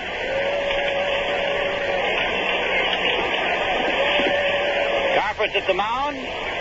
Murtaugh looks at the bullpen, that's all, and it's going to be the left-hander Joe Gibbon. Gibbon is coming in now to replace Hartenstein. The pitch to Boswell. This spring, Gibbon was in 5 games. He pitched only 6 innings. He allowed 8 hits, 5 runs, all of them earned, with an earned run average of 7.50. He is a veteran major leaguer who went from the Pirates to the Giants and came back, and now Clendenon will bat for Boswell. Gil Hodges makes a switch. Boswell, by the way, is out of the ball game. He cannot subsequently appear. And it is Clendenon batting for Boswell. Boswell had been put up as a batter for Taylor. You'll hear a reaction when Clendenon is announced. He played for many years here with the Pittsburgh Pirates. Oddly enough, in a newspaper story yesterday in Pittsburgh, he picked the Pirates to win the pennant. Joe Gibbon, with a lifetime record in the majors of 56 wins and 58 losses, has a lifetime record against the Mets of 6 wins and 4 losses. Last year with Pittsburgh, he won 5 and lost 1. With the Giants, he won 1 and lost 3. That's the announcement of Clendenon. Lindsey Dunn says he gets booed in 4 cities. Montreal, where he played. Pittsburgh, where he played. Atlanta, where he played. Houston, where he did not play. Houston, where he did not play. You're right. You recall that was all a part of a deal when Dime refused to report to Houston. and was going to retire. Finally was okayed to play at Montreal, and then later on the trading date came to the New York Mets. Joe Gibbon, a left-hander, is taking his warm-up pitches. Hardenstein is credited with a third of an inning. Steve Blass pitched the first 10 innings. No runs charged against Hardenstein yet. He's responsible for the 3 runners on board. 1 base hit that he gave up. He struck out none, and he walked 1 intentionally. Clendenon was the most valuable player in the World Series last fall for the New York Mets. Up here with the bases loaded and 1 man out, score tied 3-3 in the top of the 11th inning. Ron Taylor is out of the ball game for the Mets. Coote and McGraw throwing in the bullpen. Gibbon is taking a sign from Jerry May. Left-hand pitcher working to a right-hand batter, and it's on the way. Swung on line up the middle for a base hit. 1 run has scored as Garrett crosses the plate. Swoboda comes across. 2 runs have scored. A play at third on Grody. He slides in safely. Holding it first is Clendenon. A single to center. 2 runs batted in. The New York Mets are out in front by a score of 5-3. 1 pitch, 1 swing of the Clendenon bat, and the New York Mets take a 2-run lead in the top half of the 11th inning. Now Tommy Agee is up.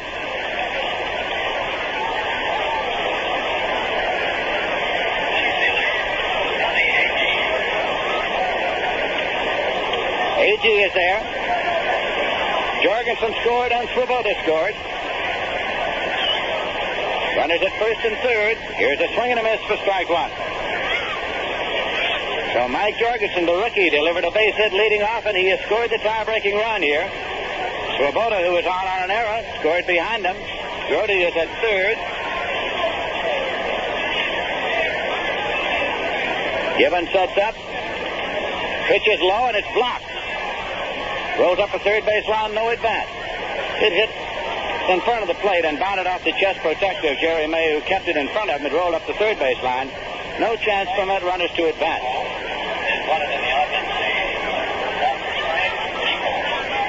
Those runs were charged statistically against Twiggy Hardenstein.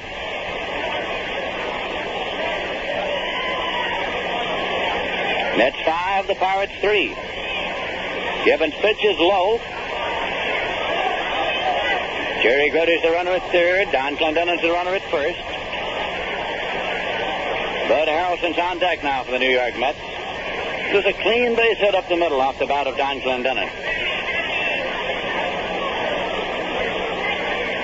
Swinging a ground ball to second base, taken there by Mazeroski. Kicks the bag towards the first, double play, and the side is retired. A 4-3 double play on a ground ball near the bag at second. As the New York Mets picked up 2 runs on 2 hits, there was 1 error and there was 1 man left. And so in the middle of the 11th inning, the score is the Mets 5 and the Pirates 3. Just 2 miles off Lake Avenue on the old Schuylerville Road, you'll find a small but growing business with big plans. Srade's Gardens. The season is just about to begin at Srade's, and while it's still a bit too early to do much planting, Ted and Doris invite you to look over their selection of rose bushes. They're available in many new varieties and all potted for you. Prices on rose bushes at Srade's Gardens start at just $1.50. They have all the new AARS varieties with famous names like Jackson and Perkins, Star and Ball, and the American Rose, too. Ted Srade also has pansies in the market pack and would be more than happy to save some for you. Srade's Gardens, just a little out of the way, but they offer big savings, and the trip is well worth the little time it takes. Keep listening to New York Mets baseball as the season develops. Ted and Doris Srade will have many specials for our Mets listeners. That's Srade's Gardens, just 2 miles from downtown Saratoga, out Lake Avenue on the old Schuylerville Road. A small business with big plans. Srade's Gardens.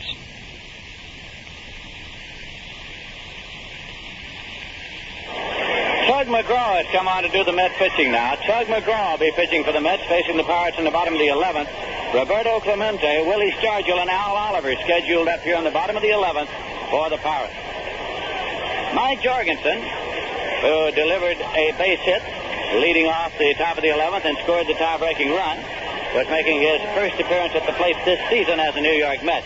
The Mets had him up at the tag end of the 1968 season when he batted 14 times and had 2 base hits. He was not with the Mets at any time last season. He is the only rookie on the Mets squad, and he was brought on as a late inning replacement for Art Shamsky, who started at first base. Ron Taylor is out of the ball game, of course, having pitched 2 innings and retired 6 consecutive batters. No runs, no hits, struck out 1 and walked none.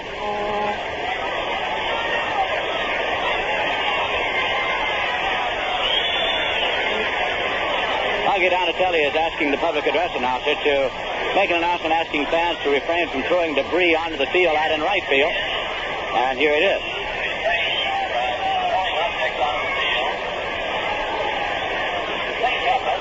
Ron Taylor is the pitcher of record on the long side of a 5-3 score just now. Twiggy Hartenstein is the pitcher of record on the short side of that score. Manager Gil Hodges up on the steps of the Met dugout, just retreating now. Most of the Mets are on the dugout steps. Bottom half of the 11th inning, Roberto Clemente is up. What a day he's had for the Pirates. He's 3 for 4, and he's knocked in 2 of the 3 Pirate runs. McGraw's pitch, low for a ball. Nolan Ryan is up and throwing in the Met bullpen now. Nolan Ryan and Cal Kuntz. Hodges yelling something out to McGraw on the mound. Here's a 1-0 pitch, and it's in there for a called strike. It's 1-1.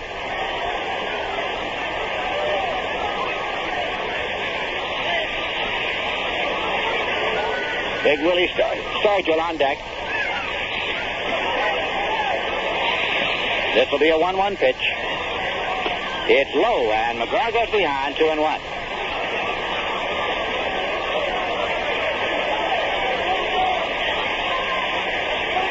Jerry Grody sends out the sign. Here's a 2-1 delivery. A little low, now McGraw's gone behind, 3-1. To Clemente, who looks down to sign man Frank Osiak at third. See if he's taking or if he's turned loose. Now it's trailed by 2 in the 11th. Swing and a foul ball. He was turned loose, fouls it off. The count runs to 3-2.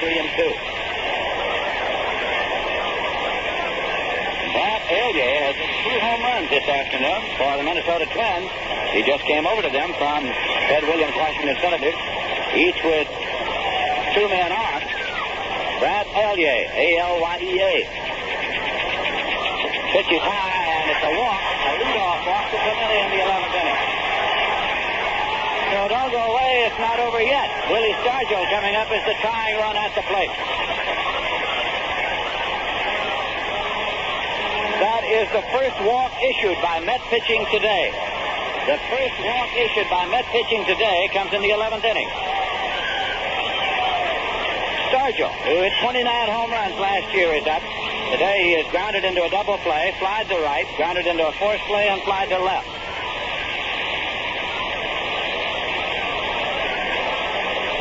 Play is held up once again now as debris continues to be thrown onto the playing field out and right all around Ron Swoboda.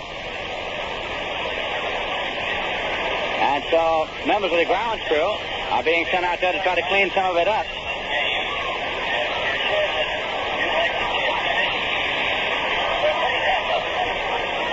There are 5 members of the grounds crew going out and right now to try to clean up some of the debris that has been thrown out of the right field stand.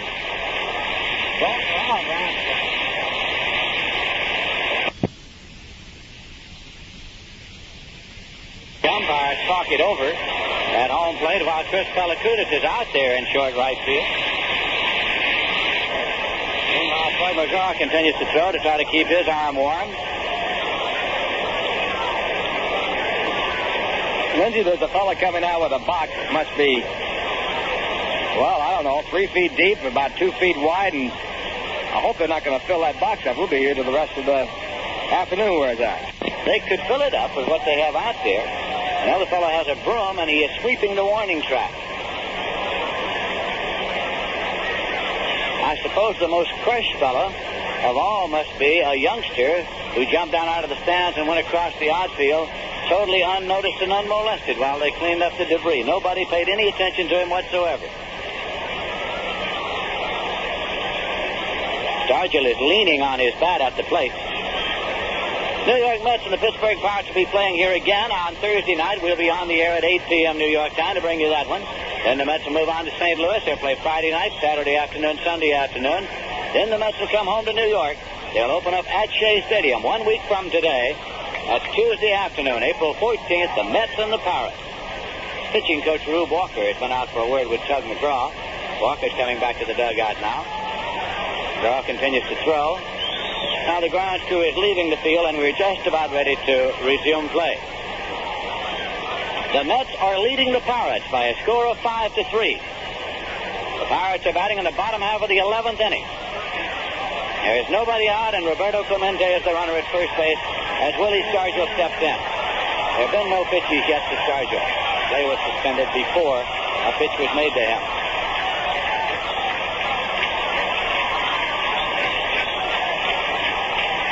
McGraw checks the runner. Here's the pitch. It's in there for a foul strike. The left-hand batter, Willie Scargill. Bill Hodges made the change to the left-handed Tug McGraw with the full knowledge that Scargill and Oliver would be coming up, both left-hand batters. There's a swing and a high pop, back of third, and Foy is there in foul territory at the moment. Makes the play in foul territory.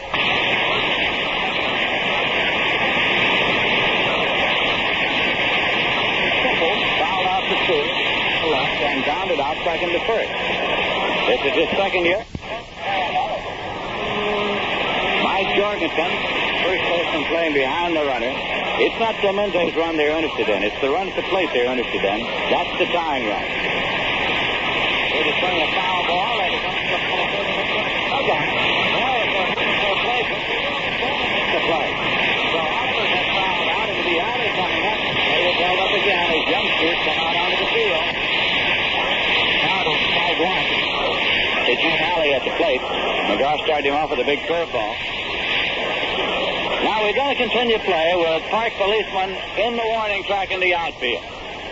At first base, Clemente takes his lead. The Mets are leading 5-3. And again now, play is suspended. As one Park policeman who had been a little busy on the other side of the park started off, and they tell him, stay out there. So he is. McGraw sets up. Alley's in and waiting. This is a strike one delivery. And it is hit on the ground foul up the third base line out of play. Frank Osiak comes off the coaching lines at third. Retrieves the ball, tosses it back to McGraw. It's a two-strike count now to Gene Alley. The Mets trying to get Alley out of there to end the ball game and get themselves an opening day victory here at Forbes Field. The Mets are leading by a score of 5-3. Roberto Clemente takes his lead at first. McGraw with a two-strike pitch. Swung out and missed. The ball game's over.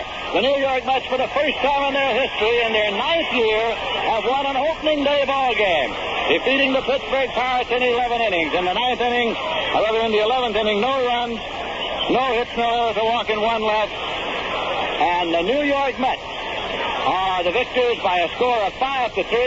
And to tell you something of how this game went, here's Ralph Kiner.